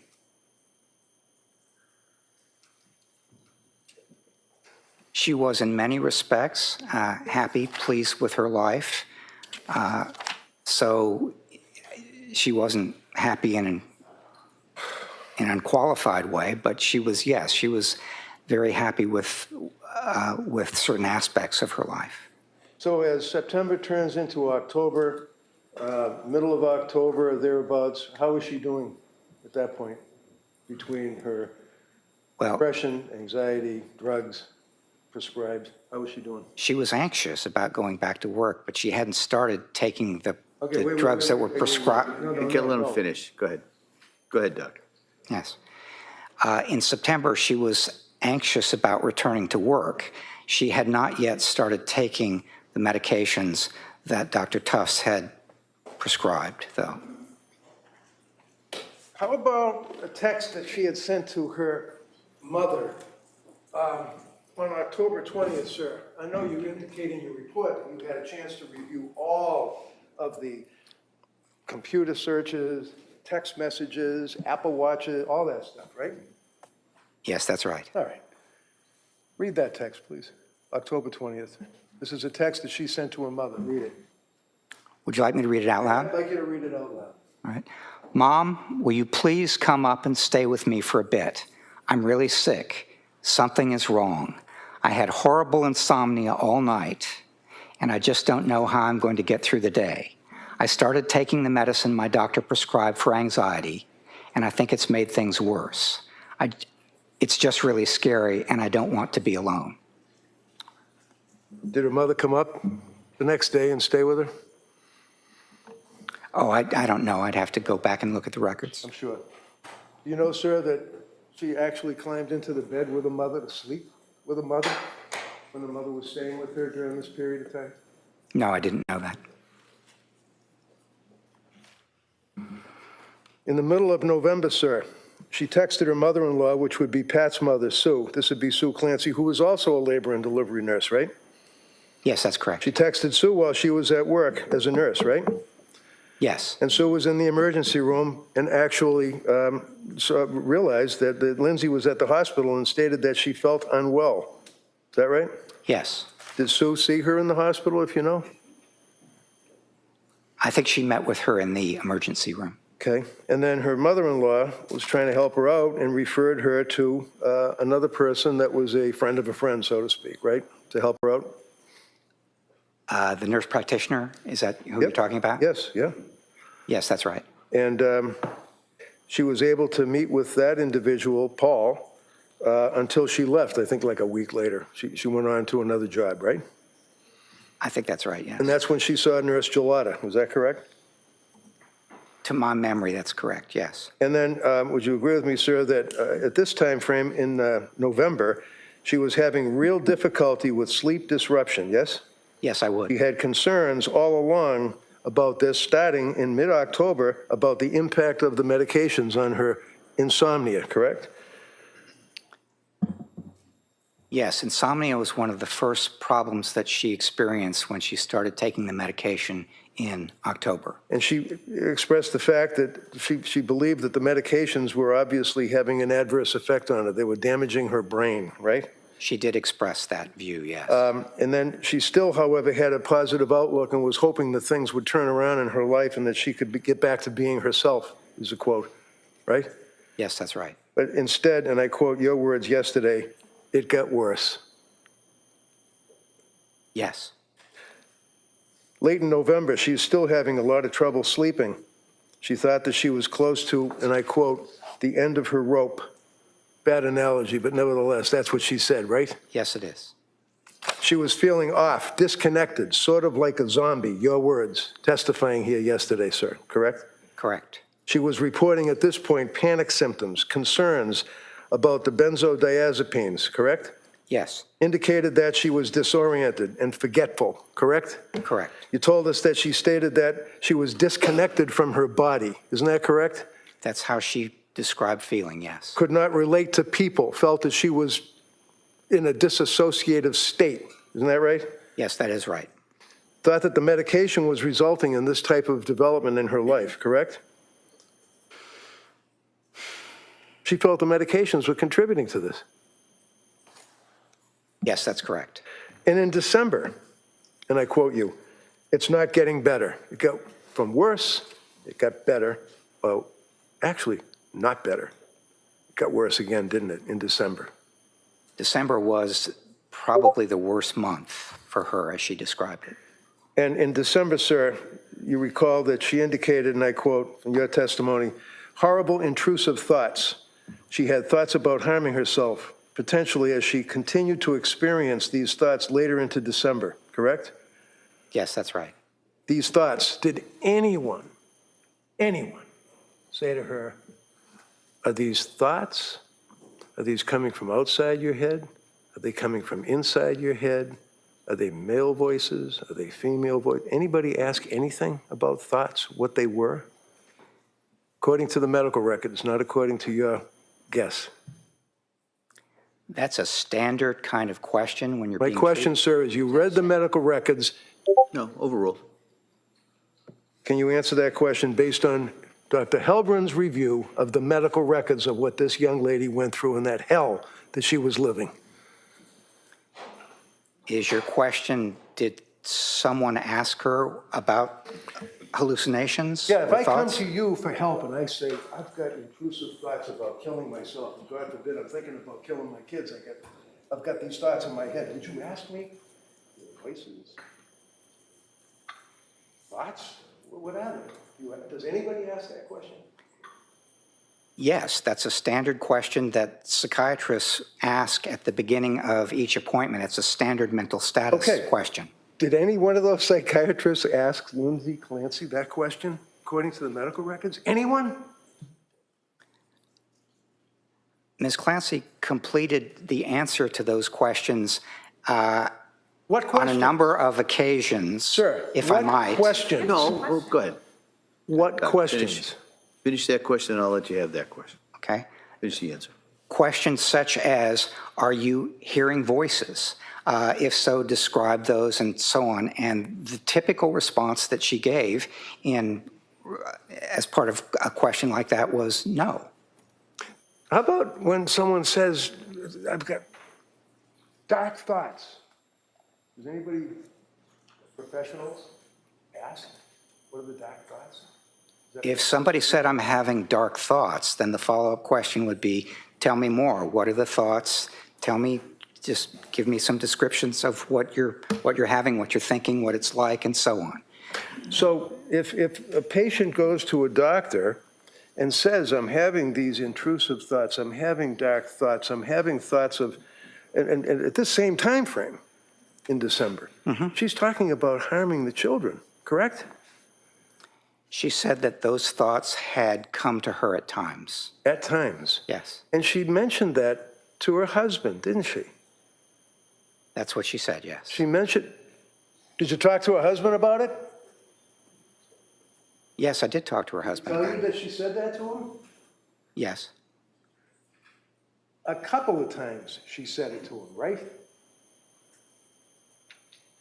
A couple of times she said, I'm having thoughts, and he asked her, give me more detail if you could, and she said, they're just thoughts, it's not a plan, that sort of thing. You got this girl living in her house with her kids, saying she's having dark thoughts, saying she's thinking of harming the children, and Patrick's response, according to your testimony, is just basically just power through it, you'll be okay? Objection. No, overruled. Huh?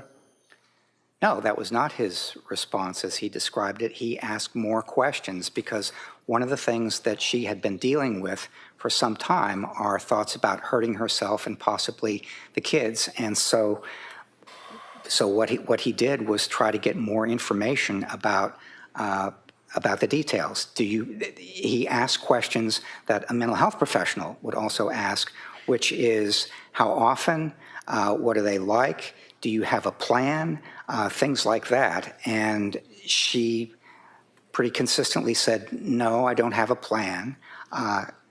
And this is how often it happens, but they're just thoughts. So let's talk about that, because that's apparently the standard reaction if a patient comes to a doctor and says, I'm having dark thoughts, intrusive thoughts, I'm thinking of hurting myself, I'm thinking of hurting the kids. You say, do you have a plan? That's the question you ask, right? That's one of the questions that you ask, If yes. the person says, nah, I don't have a plan, I'm just having these thoughts, then you just basically move on, give them more drugs. What do you do? No, you don't move on. You're aware that the person has reported having those thoughts, and you've appraised the risk, and the risk has to do with things like how imminent is it? How serious is it? Are there means? Is there a plan? What sort of detail is involved, and so on? And so basically what you do at that point is you take it seriously, but you also try to describe how seriously to take it. Okay. Would you agree, sir, that she was complaining through December about these unwelcome and internal thoughts? Is that correct? Yes. It's important for your evaluation because when you ask the question, when you're experiencing these thoughts, were they your own thoughts or were they auditory hallucinations? And she indicated to you they're my own thoughts. That's what your testimony was, right, yesterday? That's correct. But she made clear that these were unwelcome and that they were intrusive. Is that correct? Yes, she did. So she's answering your questions honestly. She certainly isn't trying to fake that she's hearing all sorts of voices yelling at her and things like that. She's answering honestly, correct? Yes. Very cooperative, correct? Yes, correct. You then would indicate, sir, that in your evaluation as you went on, that she described an experience on December 15th. And she described December 15th as being literally one of the worst days in her life, right? Yes. And that's, why was it one of the worst days of her life?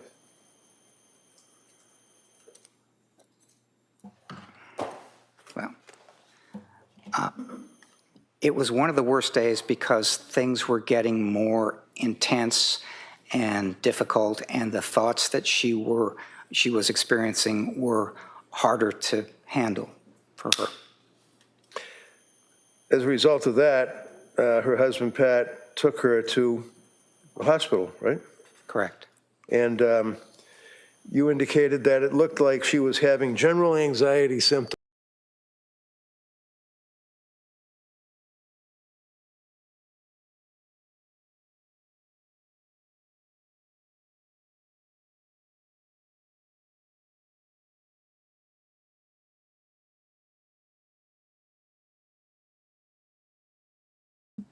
I don't know, it's spinning.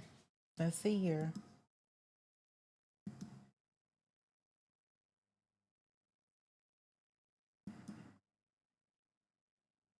Let me see if I can refresh it and fix it.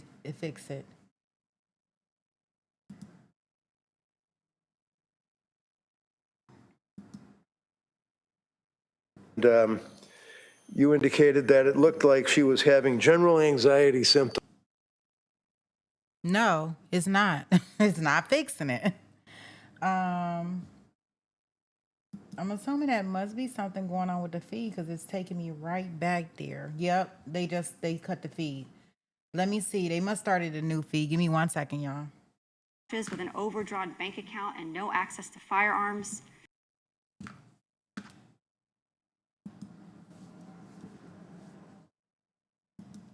That's okay. They cut the feed, but they'll put up another one.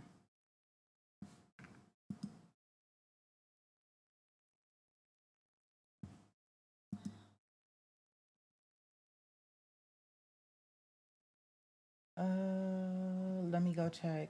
See if Law and Crime has one up. At a postpartum program. Starting in mid-October about the impact of the medications on her thoughts, what they were, according to the medical records, not according to your guess. The question is that on date night for their 5th anniversary, At a very, very well-established hospital, did you talk of her work review?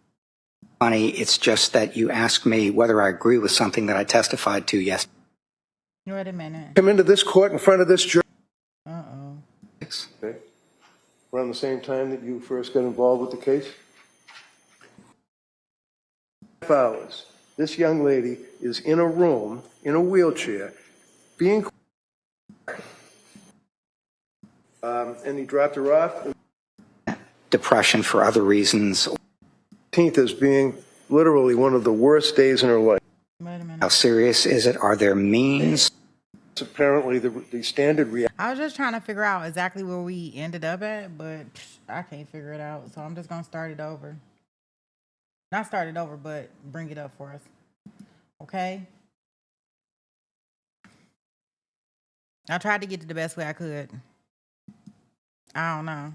I don't know if they were behind that law and crime or not. Action, if a patient comes to a doctor and says, I'm having dark thoughts, intrusive thoughts, I'm thinking of hurting myself, I'm thinking of hurting the kids, you say, do you have a plan? That's the question you ask, right? That's one of the questions that you ask, If the yes. person says, nah, I don't have a plan, I'm just having these thoughts, then you just basically move on, give them more drugs. What do you do? No, you don't move on. You're aware that the person has reported having those thoughts, and you've appraised the risk, and the risk has to do with things like how imminent is it? How serious is it? Are there means? How is there a plan? What sort of detail is involved, and so on? And so basically what you do at that point is you take it seriously, but you also try to describe how seriously to take it. Okay.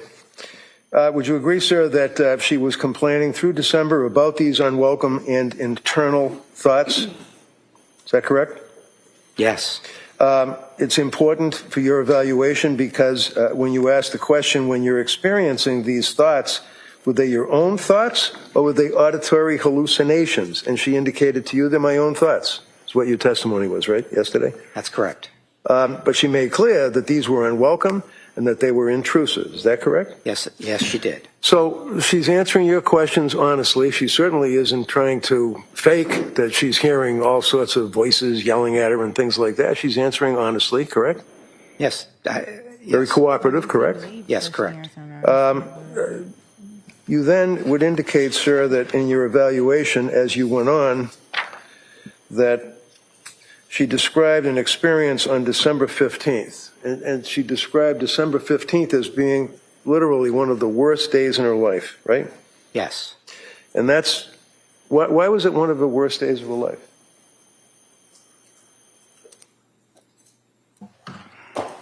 Well, it was one of the worst days because things were getting more intense and difficult, and the thoughts that she was experiencing were harder to handle for her. As a result of that, her husband, Pat, took her to the hospital, right? Correct. And you indicated that it looked like she was having general anxiety symptoms, right? That's your testimony yesterday. It looked from what the records reflected that anxiety was something that they were focusing on her experiencing. And then you said in your testimony, but not so much the postpartum. What does that mean? It means that in December, she would have been 7 months away from giving birth to Callan. And consequently, it was less likely to be postpartum than depression for other reasons, or bipolar or major depression or something like that, rather than postpartum depression or postpartum psychosis, something like that. Because you know that postpartum is not a medical diagnosis. That's just the fact that you had a baby, right? I do know that, yes. Okay. And when she went to that hospital, did they provide any help for her or any medication, or what happened on December 15th?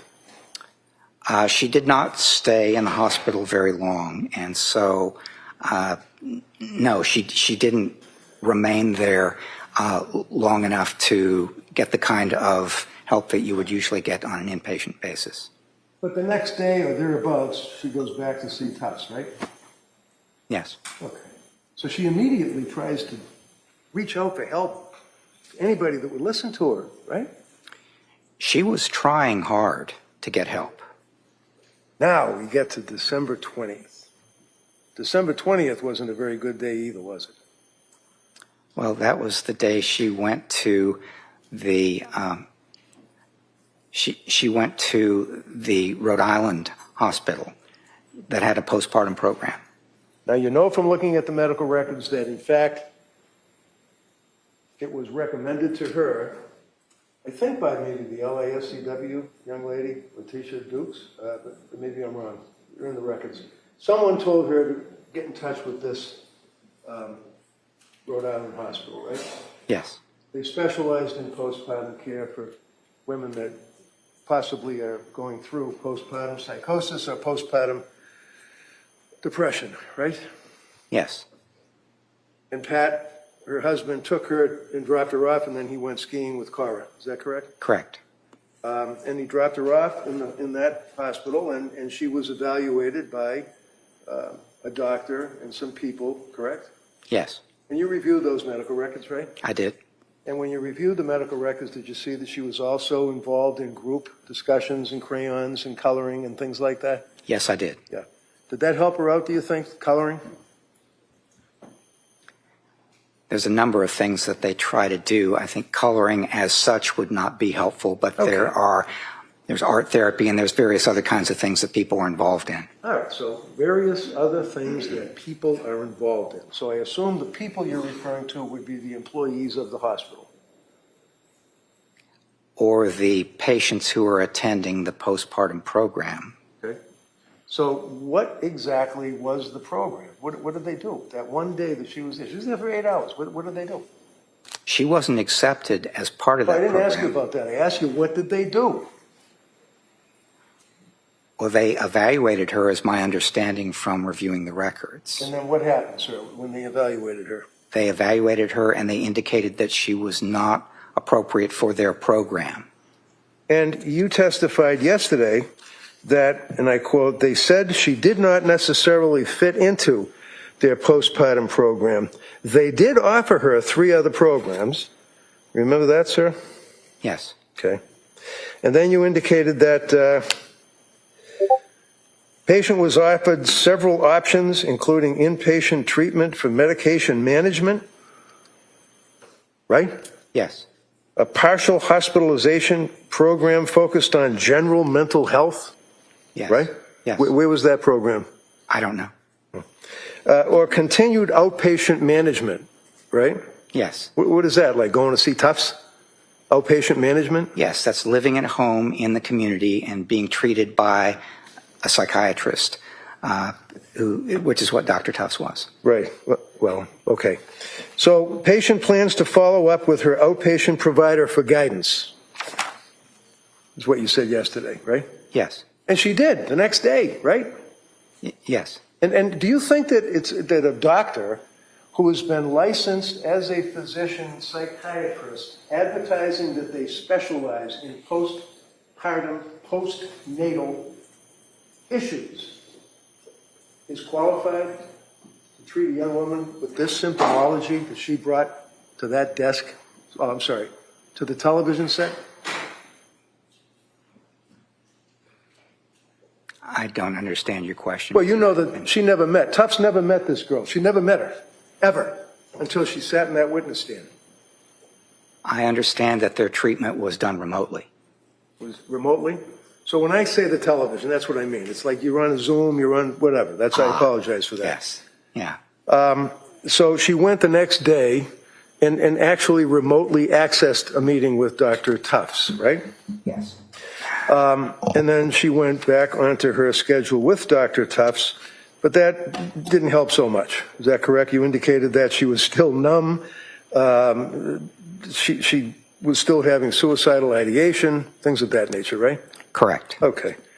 One of the things that you said, though, sir, yesterday is that her admission to the hospital was because they did not feel, and I quote, that she did not necessarily fit into their program. You recall that? You mean their failure to accept her into the day program? Their failure to help her, period. They told her to leave. It's my understanding that what they said was that you don't moved herself from the situation. That fit would have with been our the program unselfish thing, right? because it's not a postpartum phenomenon, and that's what the program is about. Did you really read those records? Yes. Seriously? Yes, I did. Okay. And So tell I me wrote again. something about, in my report, I wrote something about it. Wait for the next question, okay? Yeah, sure. So you read the records from that Women and Infants Hospital in Rhode Island? Yes. On this jury, right? Yes. And what was the word, the language, the word salad you just said to me that they didn't accept her because of what? Objection. You rephrase that. What was it you just said to this jury they wouldn't accept her? Why? It was a day program for women experiencing postpartum difficulties. And their evaluation of Miss Clancy was that her difficulties were more related to general mental health, but not particularly to postpartum difficulties. And so she did not, Go ahead. if I might, Yeah, you might. if she might be more appropriate for somebody, she might be more appropriate for a general mental health program, but not so much for a postpartum day program, which is what they had. So they didn't say that you don't need help. They just said that you don't fit with our program. Would it surprise you to know, sir, that they said that she didn't fit with their program, as you put it, because of the overlay of over-medication that her doctors had caused to that point? Do you have any memory of that at all? There were questions that they raised about the medication. It wasn't just questions. They said that's the reason. The secondary diagnosis as to why they wouldn't accept this young lady is because of the medications that she had been prescribed. Over-medicated. Do you recall seeing that in those records? Yes, I recall a diagnosis of depression which was not specified further because there were medicine complications. Do I have to get the medical records and read them to you? I actually have something in my report, so I can read it back to you. Can you pull it out and tell me Yes. what the discharge diagnosis was?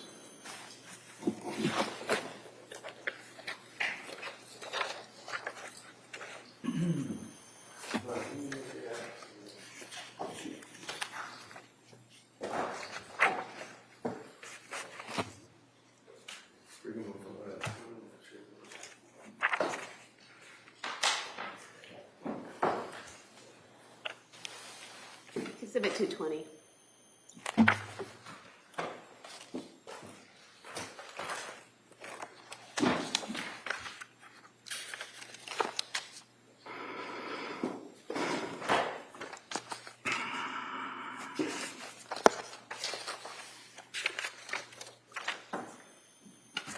Which ones are you looking for? 220, I guess. Women and infants hospital record.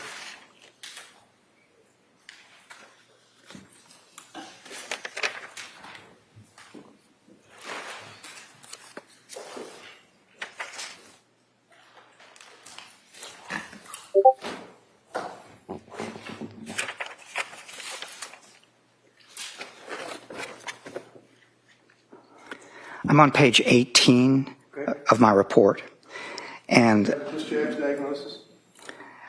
the records indicate a diagnosis of generalized anxiety disorder and depressive disorder without further specification, and I quote, due to adverse drug effects. Anything else? Yes, they indicate that her chief complaint was feeling numb and crazy depressed, identified passive, suicidal ideation, notes that I'm sure you can read all the diagnoses. My question, sir, is simple. It's on the discharge diagnosis. That's all. yes, the discharge diagnosis was anxiety and depression. And secondary to what? They didn't specify more about the just depression read it? because it was due to adverse drug effects. Okay. And in your review of the record, sir, did you then see that the doctor at the Women and Infants at least was concerned enough about the overprescriptions that she reached out to Dr. Gelada to speak to her? Dr. Gelada? Sorry, nurse practitioner Gelada. Yes. Yeah, okay. It's like Captain Major, that type of thing. Gelada, you know who she is, right? I do, yes. Okay. Did they reach out to nurse practitioner Gelada? I did not see that in the records. Can we break here, Judge, because I got to get the records? All right, it's 11 o'clock. So why don't we take the morning recess at this time, and we'll come back shortly. Okay? All rise, please. Good. I close the door, please. Okay.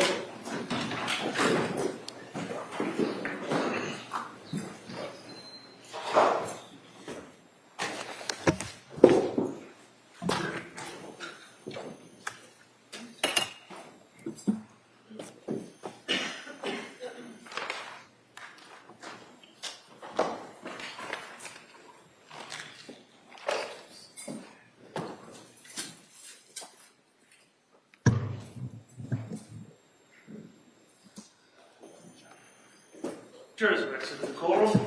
All right. We'll be in recess at this time. Thank you. Court stands in recess. Please exit the courtroom.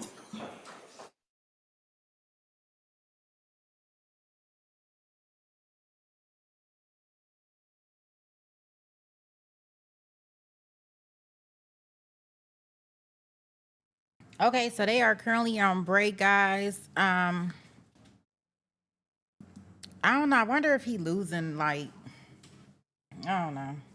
I think that at this point in time, and I know that the state wants to put on their witnesses, they want to make sure that they do the best that they can, but I have to be honest, like I can't. I think that they may be losing the jury.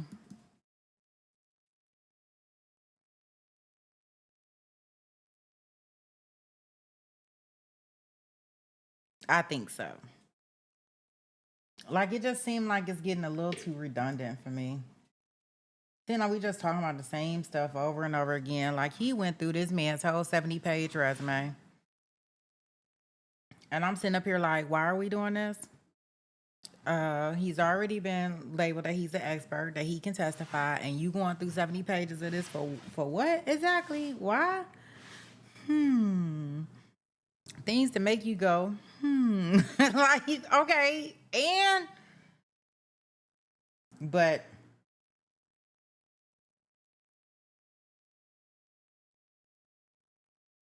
interesting enough, they are doing it.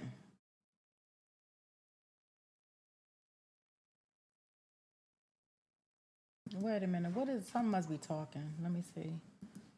Or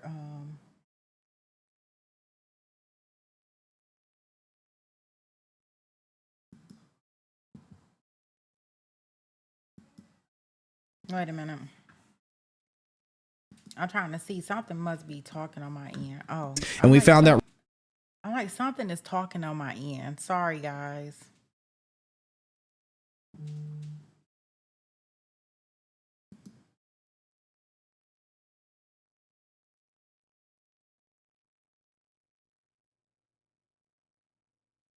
Hey, Sin. I know. I be so glad when it's over. I be so glad when it's over. I mean, completely up to y'all. Like, we could just do the verdict. I thought closing. I only came back to the case last week because I thought we were close to closing arguments, and that's why I didn't do the coverage on Monday and Tuesday, and just kind of did like a breakdown for y'all.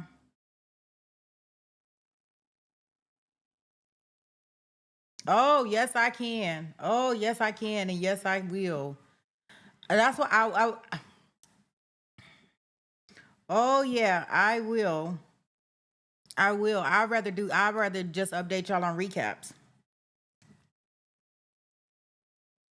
But I came back because I thought that we were like going to closing statements, right? And I really wanted to see closing statements. I do want to see closing. I still want to see closing statements. So like, I don't mind seeing the closing statements and stuff, but that's why I didn't cover it Monday and Tuesday with us just sitting in court all day. I figured I would just do our coverage, do updates like I did, and just update y'all on what pieces and parts that I thought was important. And that way we could take care of our other cases that seem to be like moving along with our Mario Fernandez. Like I really want to see what's happening in Mario case today. Right now, like right now. And then we got Tupac that starts at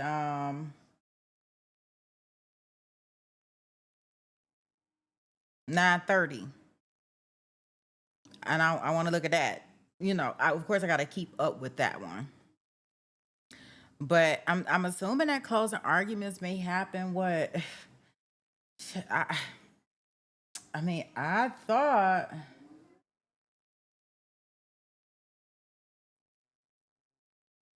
that closing arguments they were scheduled. I heard they wanted to do them today, but as you can see, that's not going to happen. Um,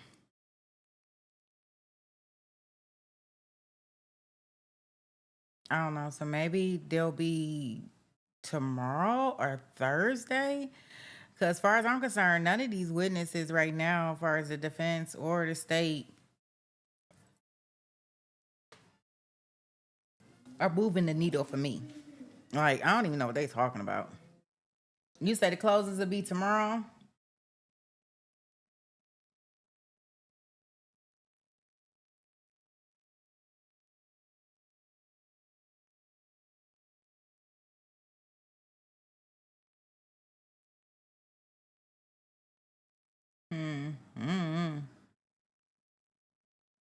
Well, hopefully they are tomorrow, Frank. That's all I can say.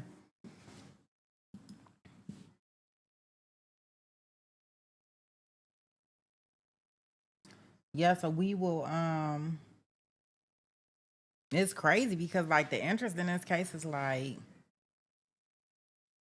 yeah, because they have after this guy gets off the stand, the state has one more rebuttal witness.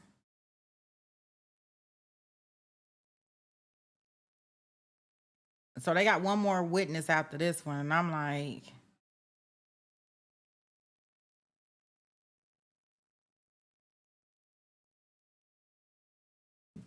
oh, okay. Well, as long as y'all are over it, at least I'm not feeling like I'm not alone. Yeah, so I guess depending on what they say, because we'll probably break away from this case again. Like I can only take so much of this. Like this is just like it's almost irritating my soul, y'all. Like the irritation. So I think that what I'll do is that once they I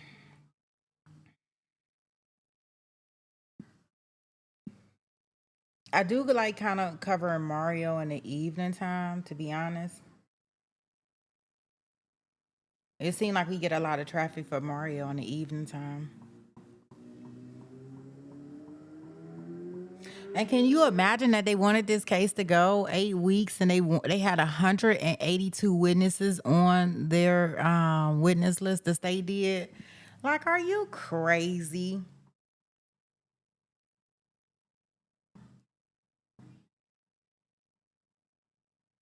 182 witnesses. Now they didn't even call 100 witnesses, but they had 182.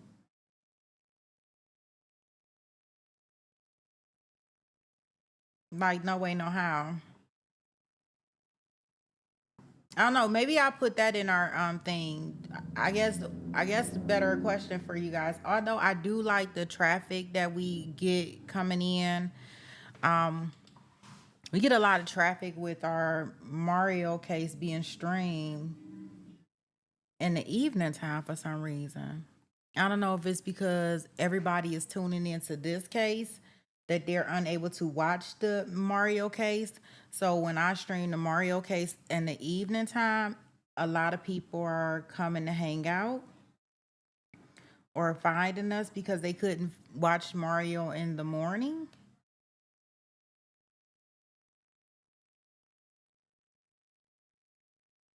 So that's why I said our the one that we'll probably go into next is probably our Tupac one. And just kind of get only because of the way the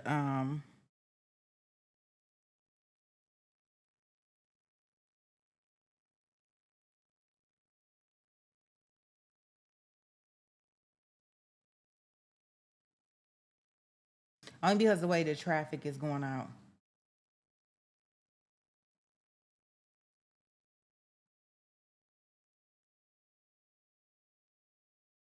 So I'll keep it just going when we go in the evening time for that one.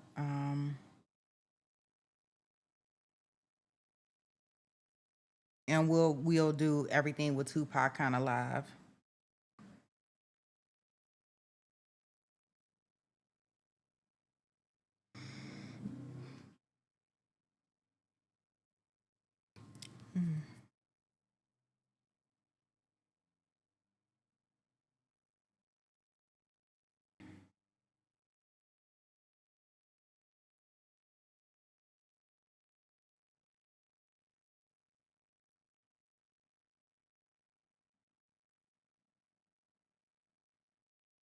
Let me see if there's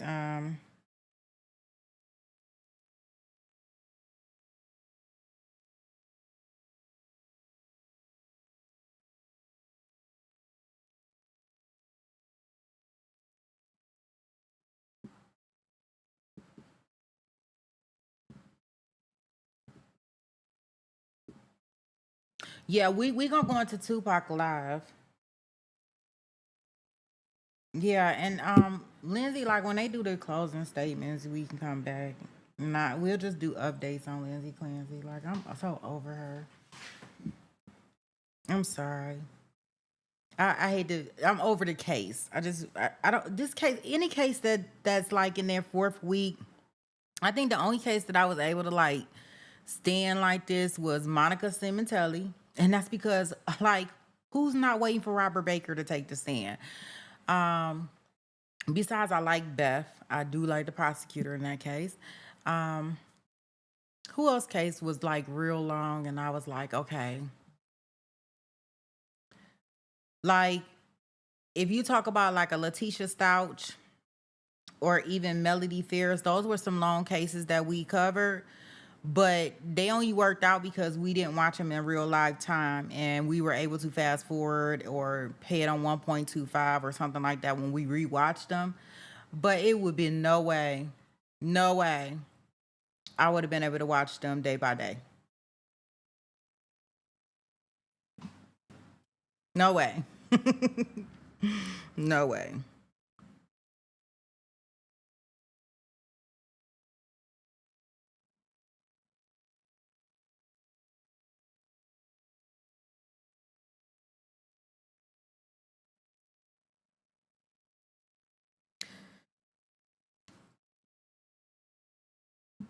So yeah, that's my thing about, because my other thing is like it shouldn't even take this long. But I know, I'm so impatient. I got a lot of nerve. My life is not on the line, so I probably shouldn't be doing that. But shoot, this is like way too much. Oh, Alex Murdoch. I did watch that one in real time. But that was because of, it was really entertaining to me, like his thing. So to me, and waiting for him to get up there and cry about Paul. Like, even a lot of people don't want to see a second trial. But I can't wait because I think that the prosecutor and the defense attorney, they've been dealing with each other so long, they don't even like each other no more. You know what I'm saying? Like, they've been messing with each other so long that they just over each other. And I can't wait to see like that kind of interaction in the thing. So I'm waiting for that and just kind of to see how he think he gonna wiggle out of this again. I need to see what they're talking about.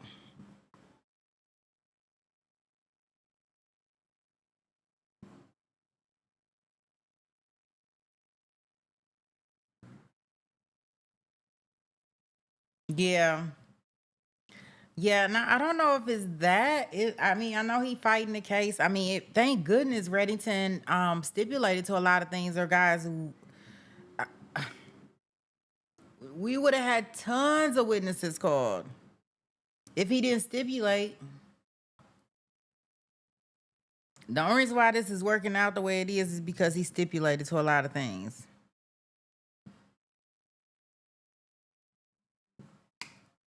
That's all.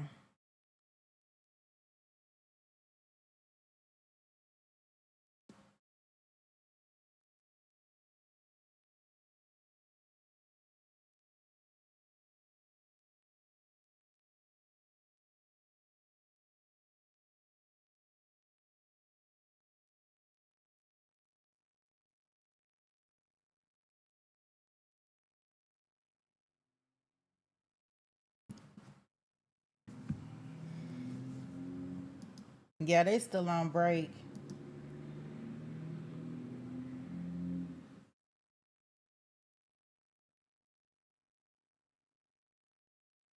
Yeah, I didn't even show y'all the.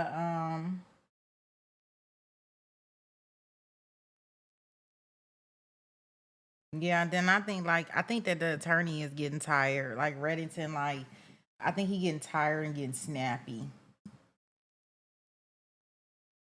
Like he asking people, "Why are you smiling?" Like, okay, I don't have to be sitting up here with the eat the that bad face, you know. Like I don't have to be sitting up here like that, you know. I can smile if I want to smile, you know. Didn't nobody do this but your client. Now I understand that you up here defending her for whatever reason you saying it happened, but that don't mean everybody got to be grumpy. Yes, I think that he doing too much. Like, I think because he tired too. I think he tired of it. You know, he is 75 years old. God bless him, but he is. I think he getting tired.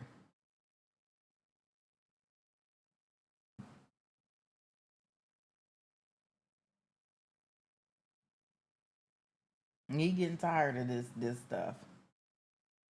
And the prosecutors, I mean, I hope that they're not online, because if they online, man, I would be. They are they. I don't even know how they doing it, because I know they got to feel like so defeated.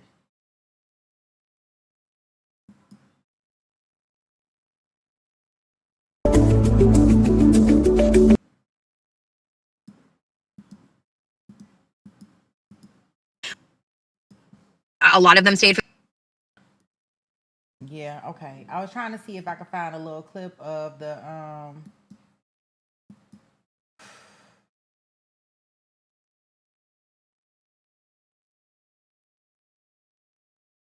oh, maybe this is it.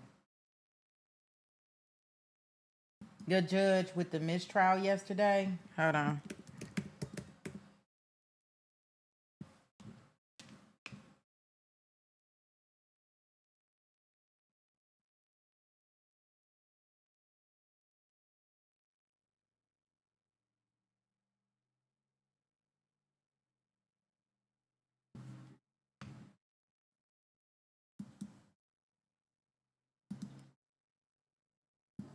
Yeah, Frank, I agree. He is over it. OBA. I don't blame him.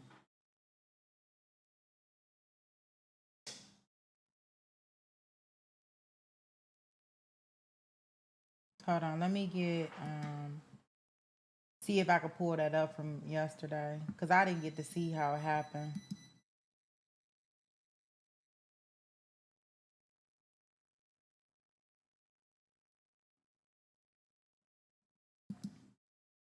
If we could go to the next slide and you could talk to us, tell us what evidence you saw for acute psychosis with command hallucinations. Yes. The first was, that's what she said. I asked her that question, and that's the way she explained it happened. She said, sometime on the afternoon of January 24th, 2023, that she heard a voice, and the voice said, "This is your last chance. You have to kill the kid so you can kill yourself." If she actually heard a voice like that, that would be evidence of psychosis being experienced and what we call command hallucinations, where the voice is instructing her to do something. There were some other possible things that made me think that it could be a severe mental illness that she was experiencing, and two in particular. One was thinking that others might know her thoughts. Now, this is something that is a symptom of psychosis called thought broadcasting if it's experienced in a certain way. In thought broadcasting, if I'm experiencing that, I literally have the idea that if I'm thinking it, you can hear what I'm saying, just as if I were putting it on the television or podcast or a movie or whatever. It's just coming out that way. I asked her about that, and she said, and other people asked her about that too, and she said it was not thought broadcasting, but these were very vivid thoughts, and she thought that it might be that people could hear them as vivid and strong as they were. The second possible symptom is that thinking police might take her children. Now, in some of the records, I saw people saying, "Wow, this looks like a paranoid delusion to me," and I will tell you that it didn't look either paranoid or like a delusion to me, and here's why. I'm a healthcare professional, and that means that in Pennsylvania and every other state I know, I'm a mandated reporter. If someone tells me in therapy or in an assessment that they think that a child is going to be injured or severely hurt or that might happen, then I'm required by law to contact Childline in Pennsylvania. Ms. Clancy is a labor and delivery nurse. She's a healthcare professional as well. And so it's one of those things where if she had said to a psychiatrist psychologist, anyone providing treatment, that she thought she was experiencing ideas like she might harm her kids, she would know as a mandated reporter that they were legally required to report that. Now, that might not mean that the police would literally come and take her kids away, but it would mean that there would be an investigation. She would have to answer questions, and it might be that for a period of time she would be separated from the children. And Doctor, is it, Well, can she answer? I thought he was done. I don't know. Is he- Well, let's find out. You done? I just want to ask a follow-up question about your last point. Is that okay? Oh, yes, that's okay. And so you mentioned you didn't think it was a delusion. Is it true that a delusion is a fixed false belief? Yes, that's the way it's defined. And so Ms. Clancy, thinking that if someone knew she thought of harming her kids might be taken away, that's not a false belief, correct? Well, that was what I was trying to say, is that it is not a false belief. It's quite possible that it could come to pass. And if you could continue with your discussion of why, the evidence you saw for acute psychosis. Yes. The other point there at the bottom is that it's appealing as an explanation because it could explain acts that seem so out of character for her. You don't have to get complicated at all. It's just, I had a psychotic episode. I heard a voice. The voice told me to do something terrible. I did it. And after considering the evidence for acute psychosis, command hallucinations, did you then consider evidence against acute psychosis with command hallucinations? I did, yes. And what did you see? One of the reasons, well, the first bullet point here is that the way she described this as happening is that she heard a voice that she'd never heard before, experienced an hallucination, and she's never experienced it since, but she only experienced it for the 18 minutes or so that it took to kill the children.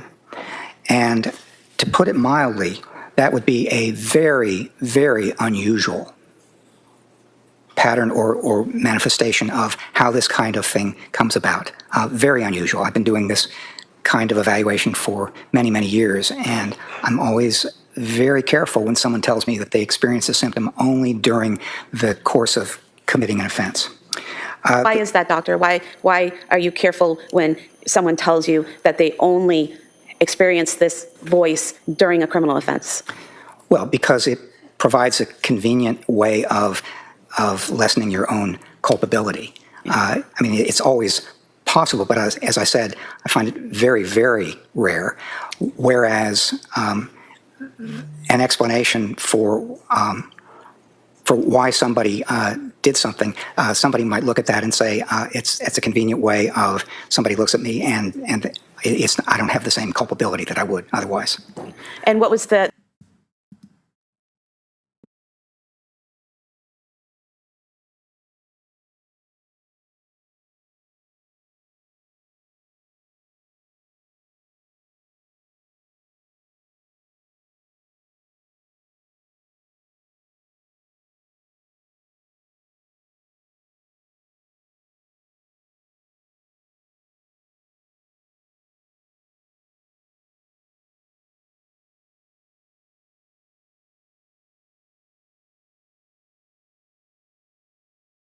Oh my goodness, guys. Okay, so I was on mute, but what I was trying to say is Mario Fernandez, they about to go into closing arguments, damn it. I'm about to set up a room for Mario Fernandez trial. I don't, yeah. Look, they must didn't call nobody. Oh my God, I think he could be not guilty. Oh my goodness. Wait a second here. Oh my, okay. Oh my goodness. Oh, I don't know how I did this. How this happened. Why I didn't see that. I didn't even know the state had rested. Gee whiz. Holy moly. Okay, let me get this. Let me get us a room, y'all, so we can go over there. Damn it. I think he can be not guilty, y'all. I don't see nothing that the state really did. But y'all can let me know. Oh gosh.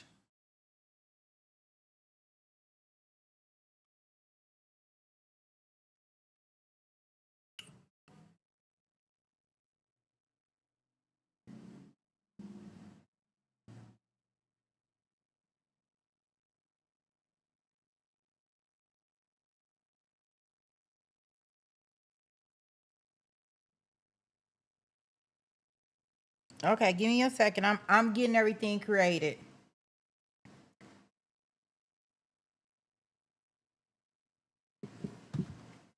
Oh, I'm like, I had to do like a triple take on my phone. Like, what the, what?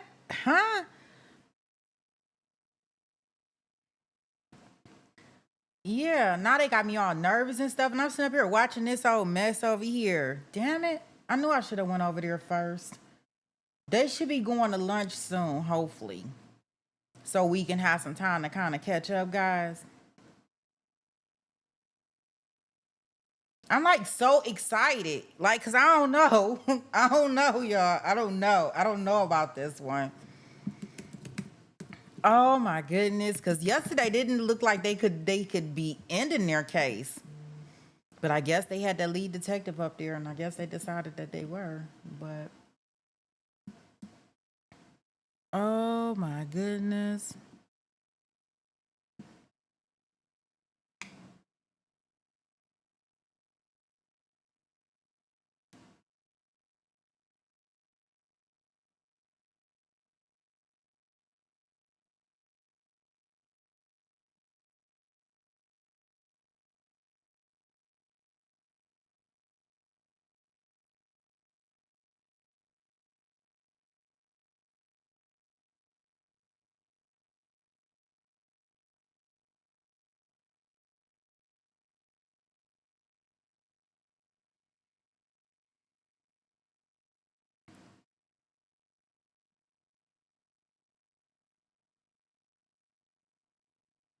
Let me see.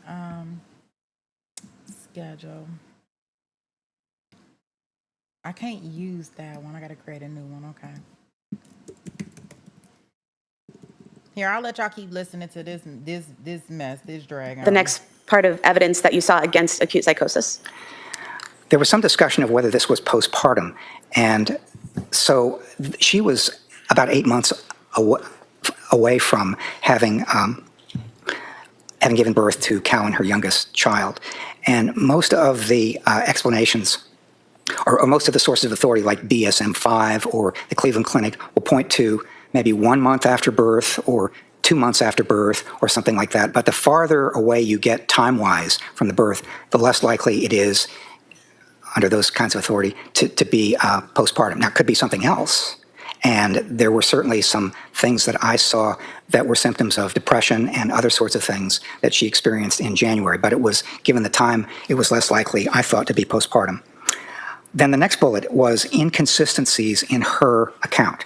To me, when asked about this, she said, the voice said, "This is your last chance. You have to kill the kids so you can kill yourself." And it just kept repeating that, and only that, for about 18 minutes, or the duration of the time it took to do this. There were other times, though, for instance, when she was in the hospital after this happened and was talking to a psychiatric attending, when she said that the voice had said other things, for example, the children will suffer without you, or you have to take the kids with you, or things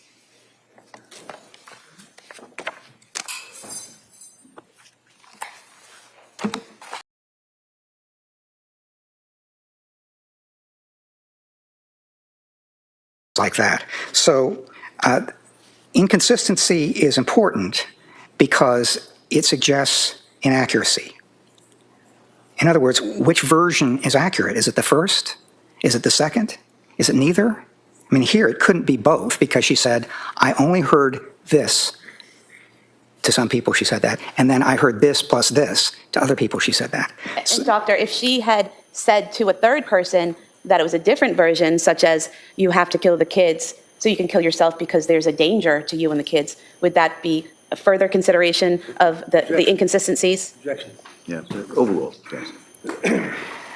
The more inconsistency there is, Can we have a basis for that, please?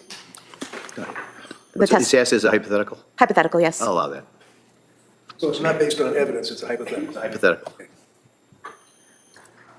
you might have to repeat the question. So if the person has a third version of what happened, what the voice said, and what the reasons the voice gave, would that be important in your assessment as well regarding inconsistency? Objection. It's speculation, it's not based on evidence, and there's no foundation for a hypothetical question. Why don't you just ask it as a hypothetical? Assuming this, and then go that way. Doctor, a hypothetical question for you. Assuming that a person has already given two versions of a voice, what the voice said for them to do, and then gives a third version of what the voice told them to do, would that be significant to you in assessing the inconsistencies? Objection for the record. Yeah, overrule, go ahead. What I would say is the more inconsistency there is, the more problematic I find it to take any one particular account and say this is the accurate one. And then what other evidence did you find against acute psychosis?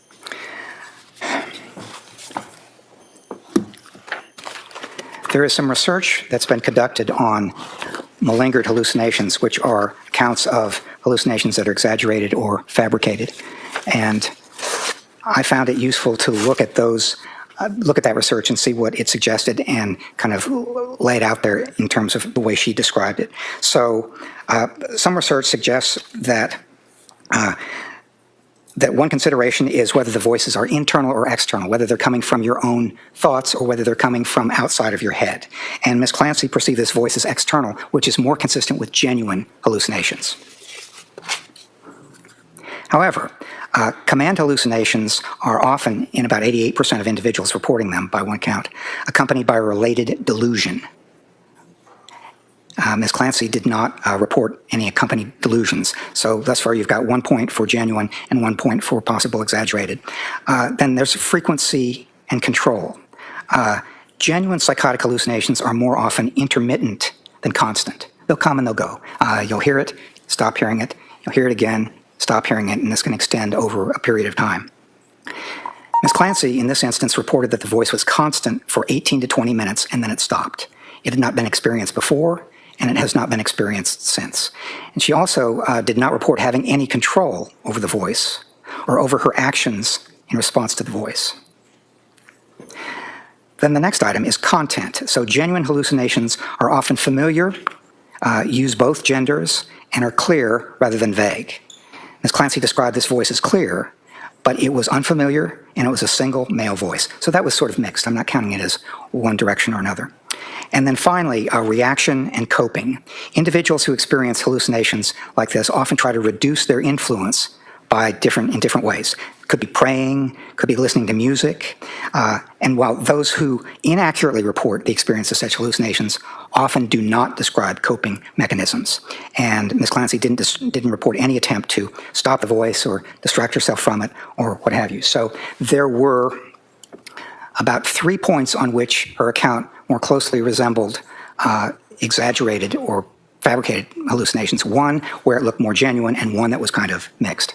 If I could ask you a question, you said that there were more points indicating malingering or exaggerating the existence of the voice. But earlier you testified about your psychological testing of Ms. Clancy, and it showed minimization, and it didn't show malingering. Could you explain how those two things could occur in the same person at the same time? Yes. When we try to appraise through testing or specialized measures something that looks like malingering or exaggeration, the way we typically do it as psychologists who develop the measures is it looks like somebody who is going to take a shotgun approach. They're going to say unusual things are wrong and strange things are wrong and many things are wrong and things like that. If you do that, we're pretty good at picking up that shotgun approach to malingering. But if I ask you a bunch of questions and you answer them almost entirely in a genuine way, that you're being as accurate as you can, except with one exception. When I ask you about one experience or one symptom and you exaggerate or fabricate that, it's we can't pick that up through our testing. So what we have to do instead is we have to kind of develop our ideas about how it might have been experienced, what it was consistent with, what the disorder is. We take a broader approach, which is what I've tried to do in talking about this. We'll go to the next slide, please. And was there further evidence against acute psychosis?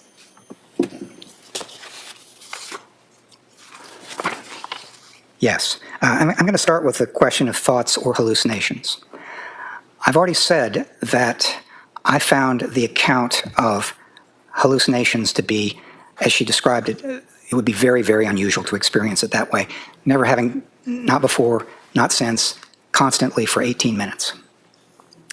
However, if this was a thought, an unwelcome, intrusive thought, but still a thought, that's basically this is your last chance, you have to kill the kids so you can kill yourself, then that would be consistent with thoughts that she'd been experiencing for some time.